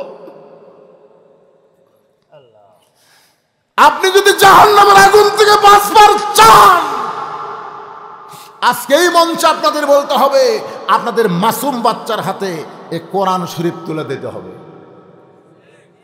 তুলে দেওয়া লাগবে। কারা কারা মাসুম বাচ্চা ছোট বাচ্চার হাতে আল্লাহর কোরআন দিবার চান? 2 হাত তোলা, আল্লাহ দেখান তো দেখি। লিল্লাহি তাকবীর, হাত নামান। ভবিষ্যৎ জেনারেশন ভালো চাবেন না? আমার এলাকায় টাকার দাম বেশি আছে বুঝছেন, বাপের কবর একদিন যা দেখতে বাগুনের বাড়ি বানাচ্ছে কে রে? হ্যাঁ হুজুর বাপ মরে গেছে, মরে গেলে কিছু থাকে কম তো, এই জন্য জায়গাটা খামাকা ফেলে দিল। আপনি এটি বাগুন লাগালে এখন বাগুন কিনা লাগে না হুজুর, বাপের কবর ওই বাগুন বাড়ি বাগুনের গাছ লাগাতে। আর মাদ্রাসাত পড়ান, আপনার ছেলের হাতে কোরআন দেন, ওই প্রত্যেক ওয়াক্তে প্রত্যেক নামাজে রব্বির হামহুমা কামা রব্বায়ানি সগীরা বলে কানবে। আর প্রত্যেক জুমার দিনে ফজরের নামাজের পরে বাপের কবরের পাশে দাঁড়াবে। বাবা আপনি আমাকে একদম বাগডুবে দেননি বাবা, আপনি আমাকে শয়তানি শিক্ষা না দিয়ে মাদ্রাসায় ভর্তি করে দেওয়ার কারণে আমি কোরআনের হাফেজ হয়েছি বাবা। বাবা গো, আপনি ইচ্ছা করলে আমাকে নাপাক শিক্ষা দিবার পারতেন, কিন্তু আপনি আমাকে মাদ্রাসায় শিক্ষা দেওয়ার কারণে আজকে কবরে আপনি শুয়ে আছেন। ও বাবা আমি কি করবো আপনার জন্য? সূরা ইয়াসিন পড়ে রব্বির হামহুমা কামা রব্বায়ানি পড়ে দোয়া করতেছি। চোখের পানি যখন নাকের ডগায়, ফেরেশতারা ডাক দেয় বলে আল্লাহ এই ছেলেটা কবরের পাশে কেন কাঁদতেছে? আল্লাহ কয় তোদের বাপ মা নাই, তোরা বুঝবি কেমনে? ওটা কোরআনের মাদ্রাসার বাচ্চা, বাবার কবরের পাশে কাঁদে। ওর চোখের পানি নাকের ডগায় আসার আগে আমি ওর বাবার কবরকে জান্নাত বানায়া দিলাম। আজকে শিক্ষামন্ত্রী দায়িত্ব নিছে, প্রাইমারি চালাবে, একতলার প্রাইমারি ভাঙ্গা 2 তলা করবে, প্রাইমারি শিক্ষকের বেতন দিবে। কিন্তু 90% মুসলমানের দেশের শিক্ষামন্ত্রী এই কোরআনের মাদ্রাসার দায়িত্ব লাইনি ভাইজান। এ দায়িত্ব আল্লাহ আপনাকে কান্দে দিয়েছে, আপনাকেও দিয়েছে। আপনার যদি সোনার চান কলিজার টুকরারা এই মাদ্রাসার দিকে না তাকাতেন, এই মাদ্রাসাগুলো বন্ধ হয়ে যেত। জোরে কোন কথা ঠিক কিনা? বন্ধ হয়ে যেত। তো যারা 2 হাত তুলে দেখাইছেন, ভাই ছেলেটা এখন ওমর ফারুকের কাছে না যায়, শিক্ষামন্ত্রীর কাছে আসবে। এরপরে মজার ঘটনা বলার আগ দিয়ে 2 হাত তুলে যারা দেখালেন, এই মাদ্রাসায় আপনাদের কাছে মাদ্রাসার বাচ্চারা যাবে ব্যাগ লেখারে, ব্যাগ পাটি আছে কারা? কোথায় ব্যাগ পাটি? 10, 20, 50, 100। আর আগে আমি বলছিলাম এখানে 100টা কোরআন শরীফ বিক্রি হয়। 100টা কোরআন কয় ছাত্র আপনার মাদ্রাসায়? 52টা। আজকে 100টা বিক্রি করবো না, 52টা কোরআন শরীফ বাপ মা যাদের কবরে গেছে, 52টা কোরআন শরীফ মাত্র 500 টাকা দিবেন। একটা কোরআন দানের সোয়াব আল্লাহ তাআলা আপনাদের আমল নামায় দিয়ে দিবে, বাপ মার কবরে আল্লাহ দান করে দিবে। না বলতি এক ছোট্ট বাচ্চা, কেন তোর নাম কি রে? হ্যাঁ, আল্লাহর কাছে দুটা নাম সবচেয়ে পছন্দ, একটা হলো আব্দুল্লাহ আর একটা আব্দুর রহমান। কি কাম করলো আব্দুল্লাহ দেখলেন? সর্বপ্রথম এই মাদ্রাসায় কোরআন শরীফ বাবদ 500 টাকা আব্দুল্লাহ দান করে দিয়েছে। আল্লাহ, আব্দুল্লাহর বাপ মনে হয় বাঁচে আছে। দাদা দাদির খবর কি? দাদা দাদির কবরকে আল্লাহ জান্নাতের বিছানা বিছায় দাও, জোরে কোন আমিন। ভাইজান আসেন ভাই, মাত্র 52 জন, আর চাদরের মধ্যে গামছার মধ্যে যেটা পারেন দেবেন। 52টা কোরআন শরীফ বিক্রি হবে এখানে, 52টা কোরআন। যাদের বাপ মা কবরে গেছে, বাপ মার কবরকে জান্নাত বানানোর জন্য, বাপের জন্য একটা কোরআন শরীফ দিতে পারবেন না, বাপের বাড়ি ঘর সহযোগিতা আমের বাগান সব কিছু নিয়ে বসে আছে। 3টা পাওয়া গেছে 52র মধ্যে, 3টা হয়ে গেছে, 3টা হয়ে গেছে। আর মাত্র 49টা হাজার হাজার মানুষ আমার মায়েদেরকে বলতেছে, মা আপনারাও আল্লাহর রাস্তায় দান করবেন। মহিলারা কিন্তু বাপ মাকে খুব ভালোবাসে, বাপ মরে গেছে, বাবার কথা মনে করে কোরআন বাবদ 500 টাকা দিবেন। বাইরে টাকা পয়সা নিয়ে কোথায় যাবেন? দুনিয়ার সম্পদ দুনিয়াতে রবে, খালি হাতে ফকির হয়ে মানুষ কবরেতে যাবে। একজনে নড়বেন না, ওই যে দাঁড়ায় আছেন কেউ যেন ওই শর্ট কাভার না পারে। হ্যাঁ, ছেলেরা কোথায় রে? গামছেলের নামে না কেন, এটা কোথায় রে? কোন পিছনে আছে? মাদ্রাসার বাচ্চারা বেগলা কুড়ি রে, ঘুমাচ্ছে নাকি? ও বার হয়েছে, বার হয়েছে, মাশাআল্লাহ। এদিকে আর একটা পাওয়া গেছে, 6টা হয়ে গেছে, 6টা হয়ে গেছে। শ্বশুরের জন্য দোয়া চাইয়া কোরআন শরীফ বাবদ 500 টাকা দান করছে। এ বাবা জামাই, তোমার নাম কি রে? শেখ সাদি। শেখ সাদি বিবি যিনি আছে দেখেন, শেখ সাদির বউ, তোমার স্বামী তোমার বাপের জন্য কোরআন বাবদ 500 দিয়ে গেল। তোমার আল্লাহ শুনেন লাগবে না? অন্যগুলো চিন্তা করি, আমি কার সাথে বিয়ে করছি রে, আমার বাবা তো মরে গেছে। শেখ সাদি কাম করে গেল রে, শ্বশুরের জন্য 500 টাকা দান করছে। আল্লাহ শ্বশুরের কবরকে জান্নাতের চাদর বিছায় দাও। বাপের জন্য, মায়ের জন্য, দাদার জন্য, দাদার জন্য একটা মাত্র কোরআন শরীফ 500 টাকা দান করবেন। একটা কোরআন দানের সওয়াব, বিশাল সওয়াব ভাই। সবচাইতে বড় দান নবীর মাদ্রাসায় একটা করে কোরআন, সবচেয়ে বড় দান। কোরআনের উপরে কোনো দান নাই। আল্লাহ কি দিল? 1000টা কি ফেরত দিল? 1002টা কোরআন শরীফ বাবদ দান করেছে। আল্লাহ দানকে কবুল করেন, আল্লাহুম্মা আমিন। এর জন্য রবেদা, এই যে মাইকের মধ্যে বয়ে দেখে মায়েরা শুরু করছে, রবেদা মা আমার বাবার জন্য 500 টাকা কোরআন শরীফ বাবদ দান করেছে। আল্লাহ বাবার আর একটা পাওয়া গেছে, খোতেজা দেখছেন? মেয়েরা কি দেয় দেখছেন? মেয়েরা বাপ মাকে খুব ভালো, আর বাপ মারা খালি বেটাকে ভালো সম্পত্তি দেয়, আর মেয়ে করে তো ঠকায়। মরে গেলে কিন্তু ওই মেয়েরা বাপকেই সবচেয়ে বেশি ভালোবাসে। আমার মা খোতেজা রবে 500 করে দান করেছে বাবার জন্যে। আল্লাহ কবর করেন। কে দান করছে? জুলেখা। জুলেখা বাবার জন্য 500 টাকা দান করেছে। আল্লাহ জুলেখার বাবার কবরকে জান্নাতের টুকরা বানায় দেন। আল্লাহুম্মা আমিন, আল্লাহুম্মা আমিন। কবুল করো, কবুল করো মোদের কামনা। দানকারীকে দিবেন জান্নাত, আল্লাহ নিরাশ করবেন না। কেশিয়ার সাহেব বাবার জন্য, মায়ের জন্য। কে ভাই কেশিয়ার? এই থেকে এটা তো কোরআনের জন্য দিলেন। বাবার জন্য, মায়ের জন্য 2টা কোরআন বাবদ 1000 টাকা দান করেছে। আল্লাহ কেশিয়ারের বাবা মা দূরে মারা গেছে। আরে 2 জনের কবর কে? আরে বাবা মার যার নাই, এই দুনিয়াতে তার আর কেউ নাই। বাপ মার জন্য কোরআন বাবদ 2টা কোরআন বাবদ দান করছে। কে কে? 6 মণ লিল্লাহি তাকবীর।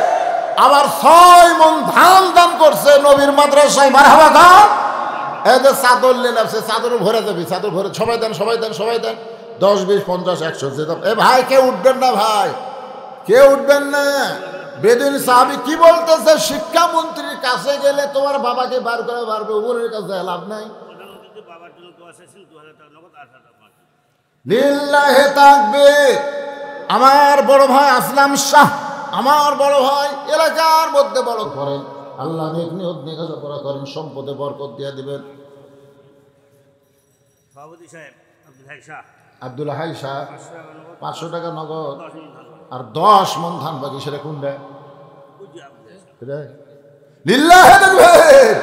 500 টাকা নগদ 10 মণ ধান নবীর এই মাদ্রাসায় দান করেছে। আল্লাহ তার দানকে কবুল করেন। আল্লাহ নেক নিয়ত নিয়ে পুরো করেন। আল্লাহুম্মা আমিন। ছেলে মারা গেছে, ছেলের জন্য 2টা কোরআন শরীফ বাবদ 1000 টাকা দান করলো। আল্লাহ দানকে কবুল করেন। আল্লাহুম্মা আমিন, আল্লাহুম্মা আমিন। কে মান্নান? কি মান্নান? বড় মান্নান ছেলে অ্যাক্সিডেন্ট করে মারা গেছে। রোহের মাগফিরাতে 500 টাকা কোরআন শরীফ বাবদ দান করেছে। আল্লাহ দানকে কবুল করেন। কবুল করো, কবুল করো। মোদের কামনা ভাইজান, শয়তান যেন আপনাকে উঠাবার না পারে। উঠে যাবেন কেন? বসেন বসেন, সবাই বসেন। বাকি ওয়াজ করে তারপরে এলাকাতে আর ওয়াজ নাই তো, এই বছর এটা শেষ। বসেন সবাই, বসেন। তলাফাড়া, নামি তলাফাড়া।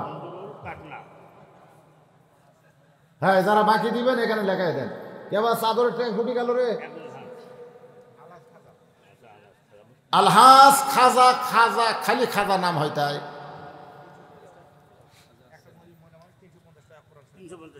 300 টাকা 50 টাকা কোরআন শরীফ বাবদ একজন মহিলা দান করছে। আল্লাহ কবুল করেন। কিসের সাহেবের শ্বশুর সভাপতি সাহেব অসুস্থ, দোয়া চাই। কয় হাজার?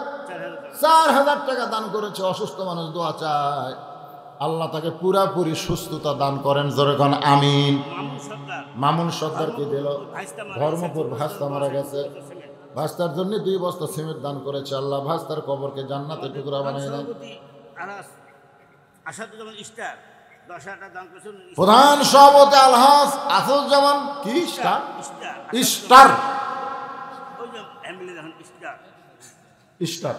10,000 টাকা দান করছে। স্ত্রীর জন্য দোয়া চাইছে, স্ত্রী মারা গেছে। আর স্ত্রী মারা গেছে, আমাকেও বলে গেছে হুজুর দোয়া করবেন স্ত্রীর জন্য। আল্লাহ মা ফাতেমার সঙ্গে যেন তার স্ত্রীকে আল্লাহ জান্নাত দেয়। জোরে কোন আমিন। ভাই জানে যে বসে নাই আপনারা, এই ফাঁকা জায়গাটা পুরা করে আসেন তো, সামনে আসেন তো, ওয়াজ হবে, ওয়াজ হবে। কি মনে করছেন যে আদায় করলে ওয়াজ শেষ? সামনে আসেন তো, আসেন আসেন, এই সব সামনে আসেন, উঠে আসেন। একবার বসছেন, একবার সাক্ষী হলো, আরেকবার বসলেন, আরেকবার সাক্ষী হলো, 2 বার জান্নাতের সাক্ষী হয়ে গেল। জান্নাতের বাগান ভাই। ছেলে ডেজির নামে মৌলানা জানা হয়, হাফেজ জানা হয়, 500 টাকা দান করছে। আল্লাহ দানকে কবুল করেন। মায়ের নেক নিয়ত নেক আশা আল্লাহ আপনি কবুল করেন। আল্লাহুম্মা আমিন।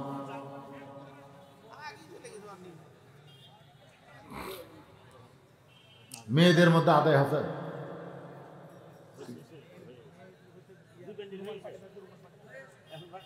হয়ে গেছে। এই মেয়েকে আদায় ছিল, ফুটি গেল। এলা তো এই ভিতর থেকে দিয়ে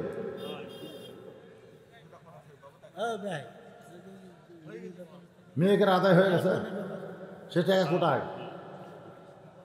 আচ্ছা আচ্ছা, ঠিক আছে, সেটাই হয়ে গেলে তার কোনো সমস্যা নেই। মাদাসে জমা হয়ে গেছে।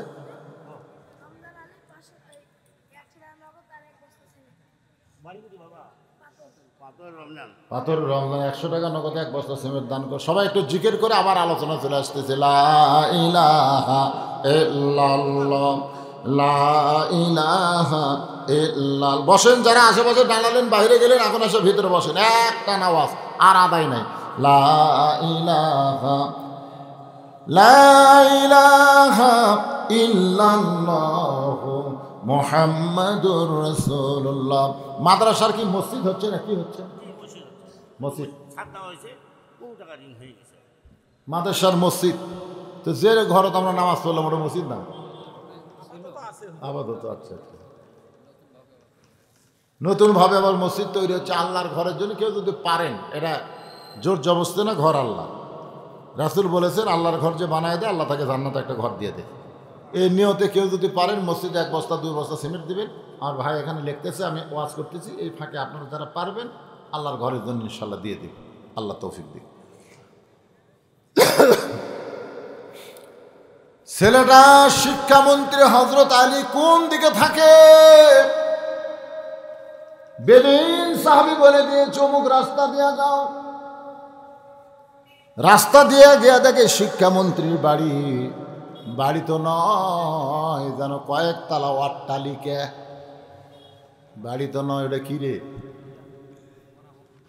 খেজুর পাতার ছাউনি দিয়া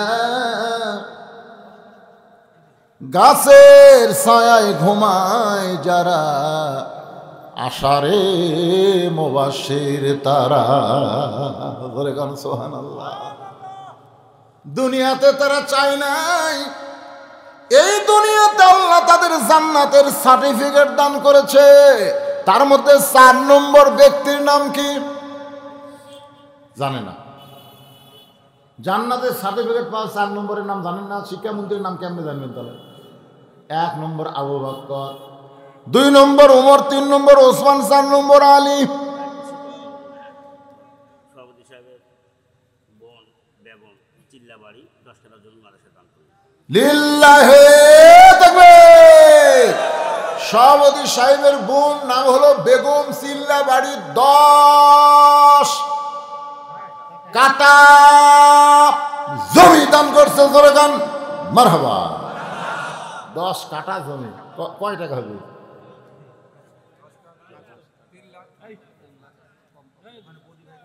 দেখছেন, মেয়ে মানুষের প্রধানমন্ত্রী হয়। আমাদের ভাগ্য তার মরদ প্রধানমন্ত্রী নাই। একটা মেয়ে মানুষ 3 লাখ টাকার মতন জমি দান করলো, একটা মরদও পারলো না রে। উপায় নাই রে, উপায় নাই রে বাংলার মানুষ, উপায় নাই।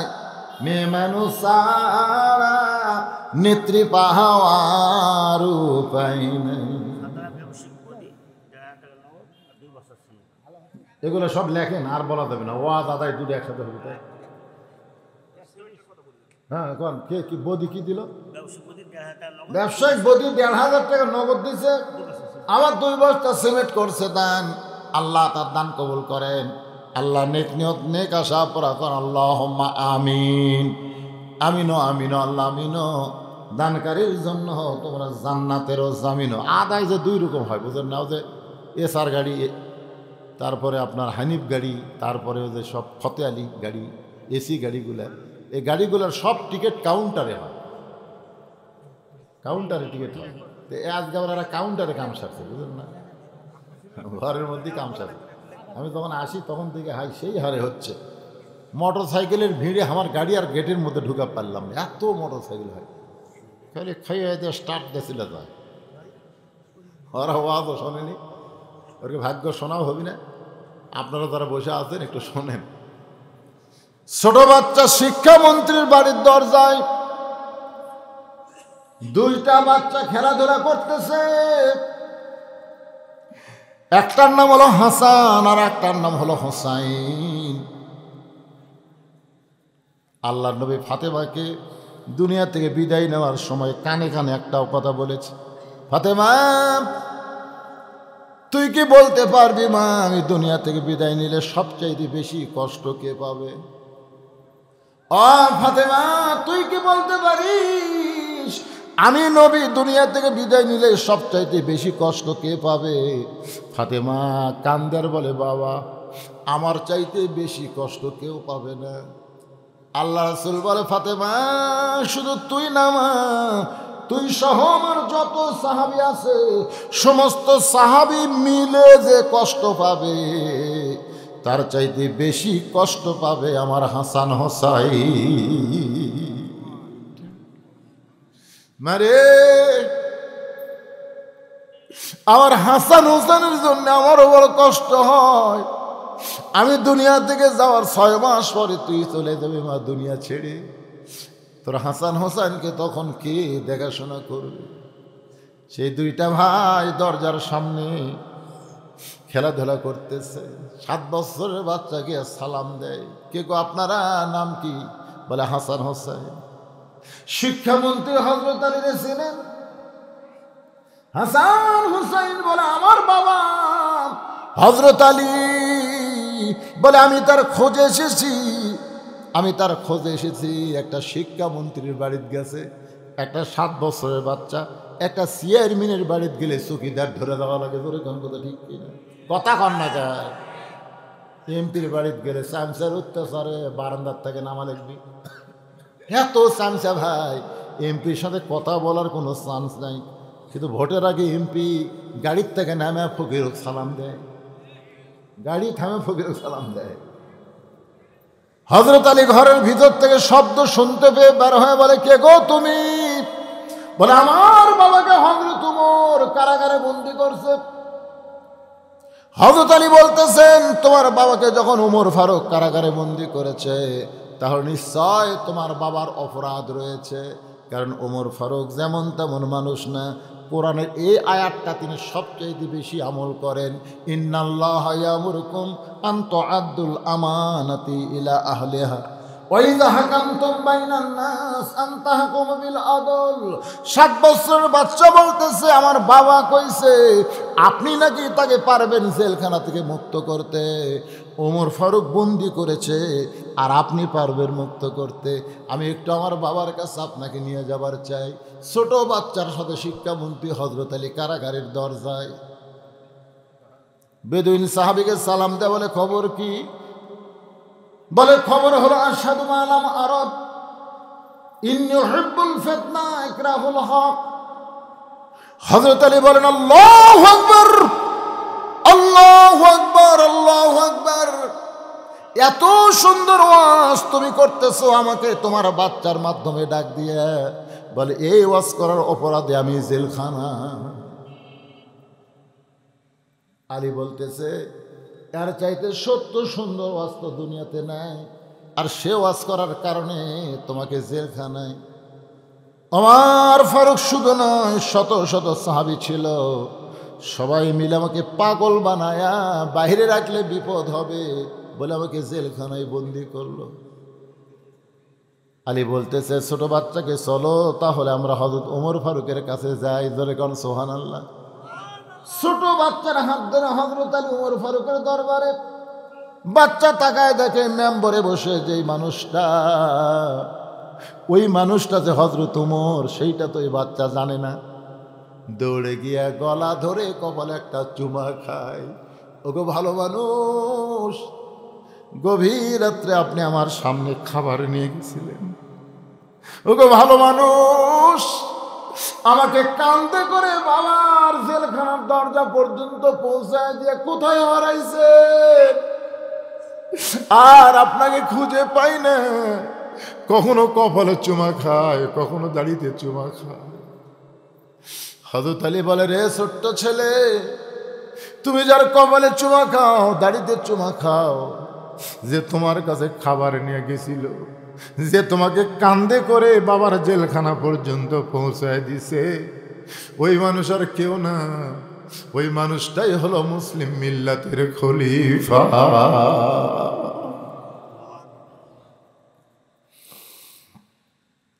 হযরত আলী বলতেছে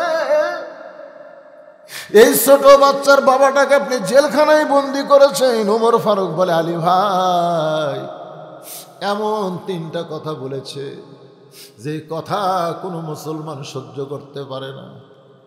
আলী বলতেছে যে 3টা কথা বলেছে আপনারা বুঝতে পারেন না, কিন্তু আর চাইতে সত্য কথা তার হয় না। বলে লোকটা বলেছে আশহাদু আল্লা মারা, আমি না দেখা জিনিসের সাক্ষী মারি। জন্ম নিছে 69 সালে আর 71 সালে রাজাকার তার বিরুদ্ধে সাক্ষী দিছে। জোরে কথা ঠিক কিনা? খোঁজলা দেখা গেল ওই যুদ্ধের সময় ওর বয়স হলো 2 বছর, আর ওই সাক্ষী দিছে নারী নির্যাতন করছে, মানুষ মন করছে। এমন সাক্ষী আমাদের বাংলাদেশে আছে না নাই? না দেখা সাক্ষী দেয়, না দেখা সাক্ষী দেওয়া কত বড় মুনাফিকি। বেদুইন সাহাবী বলেছে আশহাদু আলাম আরব, আমি না দেখা জিনিসের সাক্ষী দেই। হযরত আলী বলতেছেন আপনিও দিচ্ছেন আমিও দিছি, গোটা বিশ্বের সমস্ত মুসলমান না দেখাই তো সাক্ষী দিছে আশহাদু আল্লাহ ইলাহা ইল্লাল্লাহু ওয়াহদাহু লা শারীকা লাহ। ও খলিফা আপনি কি আল্লাহরে দেখছেন নাকি? বলে না। তাহলে এভাবে আঙ্গুল তুলে বলেন কেন আশহাদু আল্লাহ ইলাহা ইল্লাল্লাহ? তার মানে আমরা বুঝাই দিলাম যে আল্লাহরে দেখিনি সে আল্লাহর আমরা সাক্ষী দেই। আল্লাহ বলে ফেরেশতারা যেই বান্দার আমাকে দেখলো না, আমাকে না দেখে আল্লাহ বলে সাক্ষী দিল, আমি আল্লাহ তাদেরকে আমার বলে গণ্য করে নিলাম। ফাদখুলি ফি ইবাদি ওয়াদখুলি জান্নাতি। ওমর ফারুক কান্দের বলে, আলী ভাই এত সুন্দর কথা কিন্তু আমরা কেউ বুঝতে পারি নাই। কিন্তু লোকটা বলল, ইন্নী উহিব্বুল ফিতনা, আমি ফিতনাকে মহব্বত করি। যে ফিতনা সম্পর্কে রাসূল বলেছেন, আল ফিতনাতু আশাদ্দু মিনাল কতল, আল ফিতনাতু আশাদ্দু মিনাল জিনা। এই ফিতনা কোনো দেশে না হলেও আমার বাংলাদেশে বেশি হয়। রমজান মাস আসবে, ফিতনা লাগবে, একদল বলবে 8 রাকাত, আর একদল বলবে 20 রাকাত। জোরে কোন কথা ঠিক কি না? ফিতনা আছে না নাই? ফিতনা হবে, ফিতনা লাগবে তারাবির নামাজ নিয়ে। এই যে ফিতনা লাগবে, বহু অনেক বিষয় আছে, এগুলো ফিতনা। ফিতনা কেন? আপনার মন চায় 8 রাকাত পড়েন, আপনি মন চাইলে 20 রাকাত পড়েন, অসুবিধা কি? নফল নামাজ, সুন্নত নামাজ যত বেশি পড়বেন আল্লাহ তত বেশি সওয়াব দিবে। জোরে কোন কথা ঠিক কি না? কিন্তু ব্যাংকের মতন লাফালে চলবি না। এক মসজিদের ইমাম একেবারে এশা তারাবি বেতের সহ 8 ঘন্টা লাগা, ওই মসজিদে মুসল্লি বেশি। আর এক মসজিদের ইমাম আমার বলতে যে, হুজুর আমার সব মুসল্লি ওই মসজিদে পার হয়ে গেছে, হুজুর হচ্ছে আমার 1 ঘন্টা লাগে, এই জন্য কেউ থাকে না। না, এই বুড়া ইমামের পেছনে থাকো না, যেটি গেলে তাড়াতাড়ি হয়। তো এই মুসল্লি করে একদিন টাকা বললাম, কে রে ভাই, তোমাকে ইমাম সাহেব যে সূরা ফাতিহা পড়ে তোমরা বুঝবার পারো? কীভাবে পড়া? তোমরা বুঝবার পারছো? না হুজুর আমরা শুনবার পাচ্ছি তবু। পাগলা, এত জোরে সূরা ফাতিহা বলিছে, আর 2 কান্দের ফেরেশতাও পর্যন্ত লেখেনি, খালি কলম খাড়া করা আছে। আল্লাহ কয়, কে রে ফেরেশতা লিখিস না কে? ফেরেশতাকে আল্লাহ ফাতিহার নামে যে কী করলো আমরা তো বুঝবারই পারলো না, খালি গড় গড় গড় গড় গড় করলো। ওয়াইজা কুরিয়াল কোরআনু ফাসতামিউ লাহু ওয়া আনসিতু লাআল্লাকুম তুরহামুন। এত ফোর্সে নামাজ পড়া লাগবে? তারাবি মানে কি তাড়াতাড়ি? কথা কন, তারাবি মানে কি তাড়াতাড়ি?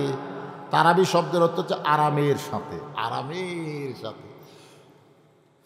মন যদি চায় 8 রাকাত পড়ার পর বিশ্রাম করেন, চা খান, পান খান, মুড়ি খান, বিশ্রাম করে আবার 8 রাকাত পড়েন, আবার 8 রাকাত পড়ার পরে আবার চা খান, আবার যদি মন চায় পান খান, পানি খান, খেয়ে বিশ্রাম করেন, তারপর আবার 4 রাকাত পড়া বেতের পড়েন। এইরকম হলো তারাবি রোজার মাস। সারা মাসই হলো রহমত মাগফিরাত নাজাতের মাস। সুবহানাল্লাহ কোন না কেন? তো এত ঘুমান লাগবে কে? এত ঘুমান লাগবে কে রে পাগলা? 11 মাস ঘুম পাড়ছে, 1 মাস একটু ঘুম পাড়ো, 1 মাস একটু ট্রেনিং দাও। রোজার মাস হলো ট্রেনিংয়ের মাস। জোরে কোন কথা ঠিক কিনা? রহমত বরকত মাগফিরাতের মাস। ভাই রে, আসতিছে রে, খালি রজবের চাঁদ উঠলে নবী কি খুশি হয় জানেন? রজব, শাবান, তারপর রমজান, আমাকে রমজান আসে গেল ভাই রে, আসে গেল ভাই। খুশি না বেদা? খুশি না বেদারা? কথা গেলে বেদর হচ্ছে হোটেলের দরজাত কালো পর্দাতে কাম সারবে। আল্লাহ কোরআনে বলেছেন, কুতিবা আলাইকুমুস সিয়াম কামা কুতিবা আলাল লাযিনা মিন ক্বাবলিকুম লাআল্লাকুম তাত্তাকুন। নামাজের দ্বারা তুমি মুত্তাকি হবার পারবা না, হজের দ্বারা পারবা না, যাকাতের দ্বারা পারবা না, কিন্তু রোজার দ্বারা পারবা। কারণ নামাজ তুমি পড়তেছো, কেউ না কেউ দেখতেছে, তোমার মনও চায় আল্লাহর জন্য নামাজ পড়ি। আবার মানুষের দেখানোর জন্য মাঝে মধ্যে হয় না? হয় কি হয় না? আল্লাহর জন্য পড়ে, মানুষকে দেখানোর জন্য কিন্তু 2-1 নামাজ পড়ে। জামাই নামাজ পড় না, শ্বশুর বাড়িতে আছে, সই করতে চলো মসজিদে যাই, ওই কি নামাজ পড়ে তাই? ওই শ্বশুরের ঠেলাত মসজিদে গেছে মানুষকে দেখানোর জন্য। জাকাত মানুষ আল্লাহর জন্য দেয়, মানুষের দেখানোর জন্যও জাকাত দেয়। হজ মানুষ আল্লাহর জন্যও করে, আবার আলহাজ না লিখলে ব্যাপার হয়ে যায়। ধরে কোন কথা ঠিক কি না? কিন্তু রোজা মানুষ দেখানোর জন্য করে।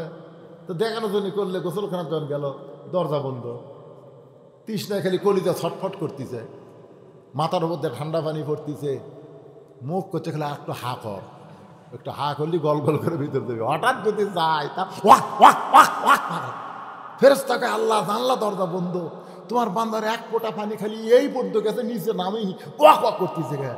আচ্ছা আমার ভয়ে, তোমার ভয় তোমাকে দেখতে না দেখলে কি হবে রে?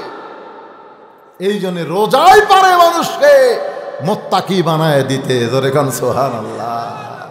যে রোজাটা মানুষ কাউকে দেখানোর জন্য করে না, আর সাওমুলি আল্লাহ বলেছেন রোজা আমার জন্য, ওয়ানা ওয়াজজাবিহি আমি আল্লাহ রাইহান নামক দরজা দিয়ে নিজে রোজাদারকে রিসিপশন করে করে জান্নাতে নিব। জোরে কোন সুবহানাল্লাহ।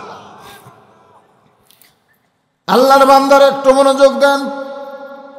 2 নম্বর ওয়াজ করলো ইন্নী উহিব্বুল ফিতনা, আমি ফিতনাকে মহব্বত করি। আলী বলতেছেন ইন্নামা আমওয়ালুকুম ওয়া আওলাদুকুম ফিতনা। আল্লাহ কোরআনে বলেছেন সম্পদ আর সন্তান তোমাদের বিপদের কারণ, এরপরেও তোমরা ফিতনা জানার পরেও মহব্বত করবা।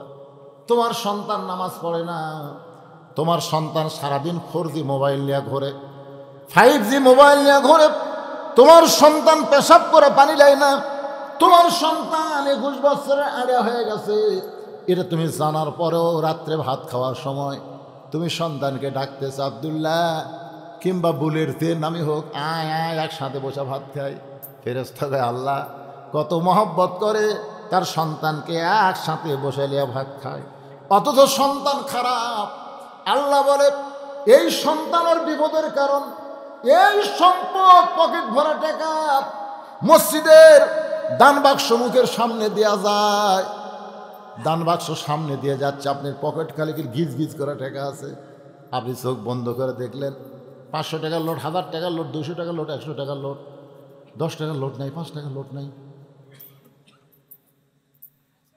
ঠেলা মারছে, বাক্স ঠেলা মারছে।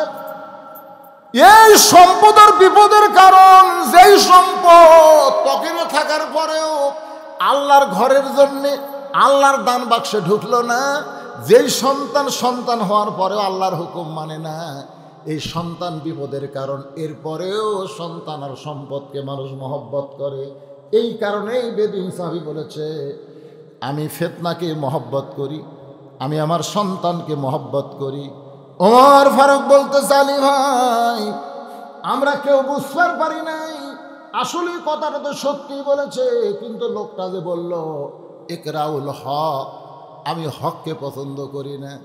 আলী কান্দারে বলেন জাআত সাকারাতুল মাউত হাক্কুন, প্রত্যেকটা মানুষের জীবনে মৃত্যু হক।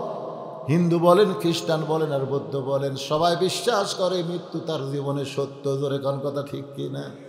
আপনারা বলেন আমাদের জীবনে মৃত্যু সত্য না মিথ্যা?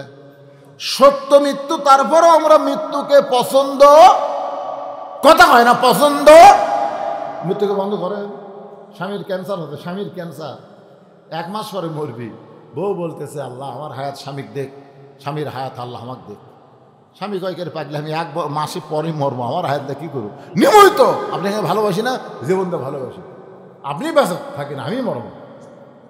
স্বামী কয় আল্লাহ আমাকে একটা বউ দিছে রে, এরকম বউ পাওয়া ভাগ্যের ব্যাপার, তাহলে 100 বছর বাঁচলে তাও ভালো হতো। 1 মাস পরে মৃত্যু হলো। স্বামী স্ত্রী ঘরে ঘুমাইছে, ঘরে একটা আঁড়িয়া গরু, জোরে কোন কি গরু? আঁড়িয়া গরু দড়ি ছিঁড়িছে, দড়ি ছিঁড়ে খাবার খুঁজতেছে, খাবার কোথায় পায়? বারান্দার দিকে সিলভারের পাতিলের তলা চিটালালি, আঁড়িয়ার খাদ্য কিন্তু চিটালালি, চিটালালি বোঝেন আপনারা? তো ওই খাবার চাই, কিন্তু ওর ওই শিং থাকার কারণে ওই পাতিলের তলের চিটালের লাগাল পায় না, জোর করে মাথা ঠুকে, কিন্তু না জিভে দেওয়া হচ্ছে না, একের জোর করে দিয়েছে, শিং ছোট তো একে ঢুকে গেছে চিটালালি খাওয়ার পরে, আর এই শিং আটকে যাওয়ার কারণে পাল্লার মাথা ছাড়তেছে না, আর খালি এই মানে চোখ মুখ সব ঢেকে গেছে।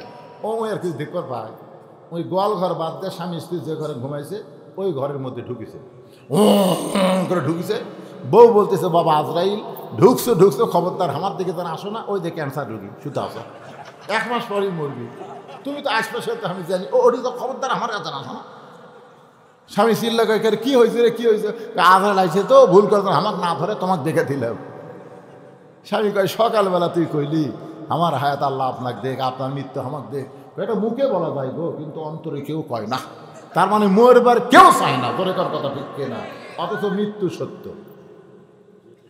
ওমর ফারুক দৌড়ে গিয়ে বেদুইন সাহাবীকে জেলখানা থেকে মুক্ত করে বুকের মধ্যে নিয়ে বলতেছে আলী যদি না থাকতো তাহলে আমরা সবাই ধ্বংস হয়ে যেতাম। আল্লাহর বান্দারা, আজকের আলোচনার ভিতর দিয়া প্রতিটা জিনিস আমি আপনাদের সামনে ক্লিয়ার করে দিলাম। সময় কিন্তু বেশি বাকি নাই, যে কোনো সময় আমাদেরকে দুনিয়া থেকে যাওয়া লাগবে। আমাদের সন্তানের হাতে কিন্তু আমরা আল্লাহর কোরআন তুলে দিবার চাইছি। জোরে কোন কথা ঠিক না? মনে ভুলে গেছেন? মনে ভুলে গেছে? খালি চেয়ারম্যান, এমপি, এসপি এরা যদি ওদের সন্তানকে কোরআন শরীফ হাতে দিবার চায়, আর হাফিজি মাদ্রাসা যখন ভর্তি করে দিবে, 10টা এমপির ছেলে যদি হাফেজ হয়, সংসদে গিয়ে বলবে, মাননীয় স্পিকার সাহেব, আজকে প্রাইমারির জন্যে হাজার হাজার কোটি টাকা বাজেট হয়, কিন্তু হাফিজি মাদ্রাসার জন্যে 1 টাকাও বাজেট হয় না কেন? আমাদের সন্তানগুলো হাফিজি মাদ্রাসায় পড়ে, তারা শিশু বাচ্চা অবস্থায় ওযু করে, পবিত্র হয়ে কোরআন ধরে। যেই কোরআন মুসলমানের শিক্ষা, প্রথম কথাই হলো ইকরা বিইসমি রাব্বিকাল্লাযী খলাক, খলাকাল ইনসানা মিন আলাক। এরকম 10টা এমপি যদি একসাথে স্পিকারকে ধরে, স্পিকার বাধ্য হবে খালি প্রাইমারি বিল্ডিং করা না, হাফিজি মাদ্রাসাও সরকার করবে। ধরে কোন কথা ঠিক কিনা? খালি গরিবের সব, খালি যে কয়টা মাথার পাগড়ি দিন খোঁজলে দেখেন, একজনের বাবা অটো ভ্যান চলায়, আর একজন বাবা মানুষের বাড়ি কাম করে খায়, আর একজনের কোনো মতে চলে। এলা সব আমরা হাফেজ। আজকে শৈলী নিয়ত করছেন হাত তুলে, সন্তানের হাতে কোরআন তুলে দেবো, এটাই হলো আজকের ওয়াজ। আল্লাহ কবুল করুক। সকলে বলে আল্লাহুম্মা আমিন। এরা তাহলে হিসাবলে ব্যস্ত হয়ে গেছে। আবার শুনানো লাগবি।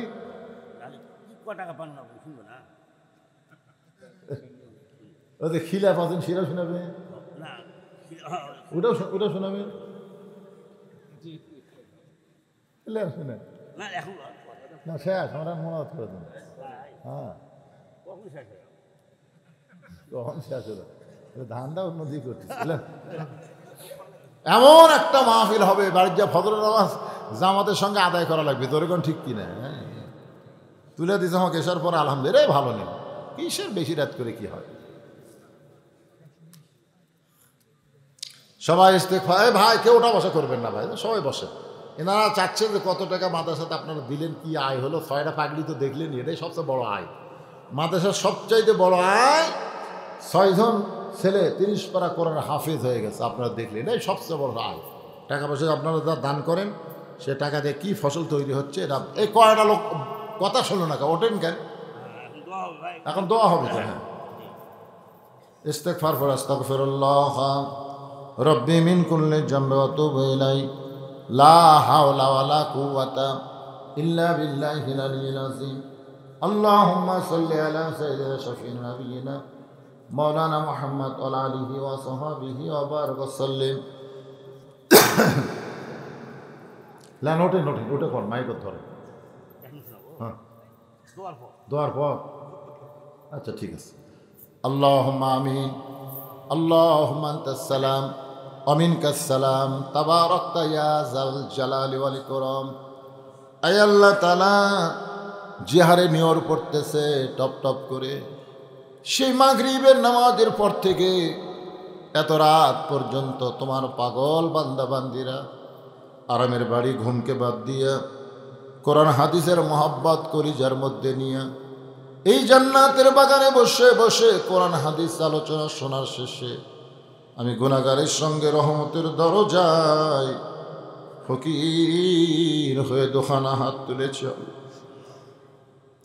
মেহেরবানি করে আজকের এই মাহফিল আমাদের সকলের হেদায়েতের জন্যে, নাজাতের জন্যে, জান্নাতের জন্যে কবুল করে নাও। এই মাহফিলের শুরু থেকে শেষ পর্যন্ত যত আলোচনা হয়েছে আল্লাহ, এর মধ্যে যদি ত্রুটি হয়, ভুল হয়, মাফ করে দাও। রেজা হাদিয়া মঞ্জুর করো। সোনার মদিনায় নবী পাকের রওজা মুবারকে আল্লাহ তুমি কবুল করো। তামাম আম্বিয়ায়ে কেরাম, আসহাবে কেরাম, তাবিঈন কেরাম, তাবিঈন কেরাম, তামাম পৃথিবীর মাটির নিচে যত মুমিন মুমিনাত আছে আল্লাহ সকলে আওয়াফরে হাদিয়া কবুল করো। আল্লাহ আমরা যারা হাত তুলেছি, আমাদের জনম দুঃখনী মা,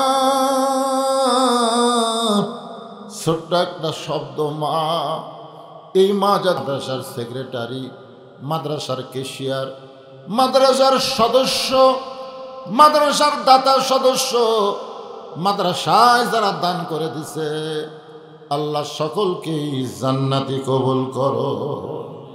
আজকের মাহফিলের সম্মানিত সভাপতি একজন 500 টাকা নগদ 10 মণ ধান দিল, আর একজন সভাপতির বিবি মারা গেছে, 10,000 টাকা দান করেছে। আল্লাহ তার বিবির কবর জান্নাতের টুকরা বানাও।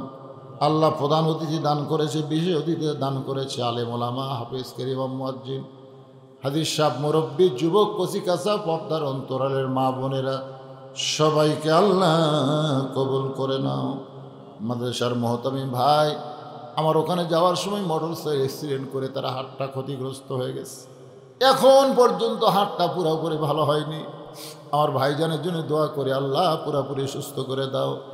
আল্লাহ তার বরকতি হাতে মাদ্রাসার আরও বরকত বাড়ায় দাও। মাদ্রাসার ওস্তাদ, মাদ্রাসার তালবে ইলম যে 6 জনের মাথায় পাগড়ি দেওয়া হলো, হক্কারে হাফেজ আলেম কবুল করো। আল্লাহ এলাকার মানুষের প্রতি রহম করো। আসমানের বেলা আসমানে নাও, জমিনের বেলা জমিনে ডাবায়া দাও। আল্লাহ আমি গুনাহগার বলে হাত ফিরিয়ে দিও না। যার 2 কানা হাত তোমার পছন্দ হয়, সেই 2 হাতের উসিলায় আজকের দোয়া কবুল করো। যেদিন মৃত্যু হবে দিনটা যেন জুমার দিন হয়, মাসটা যেন রমজান মাস হয়।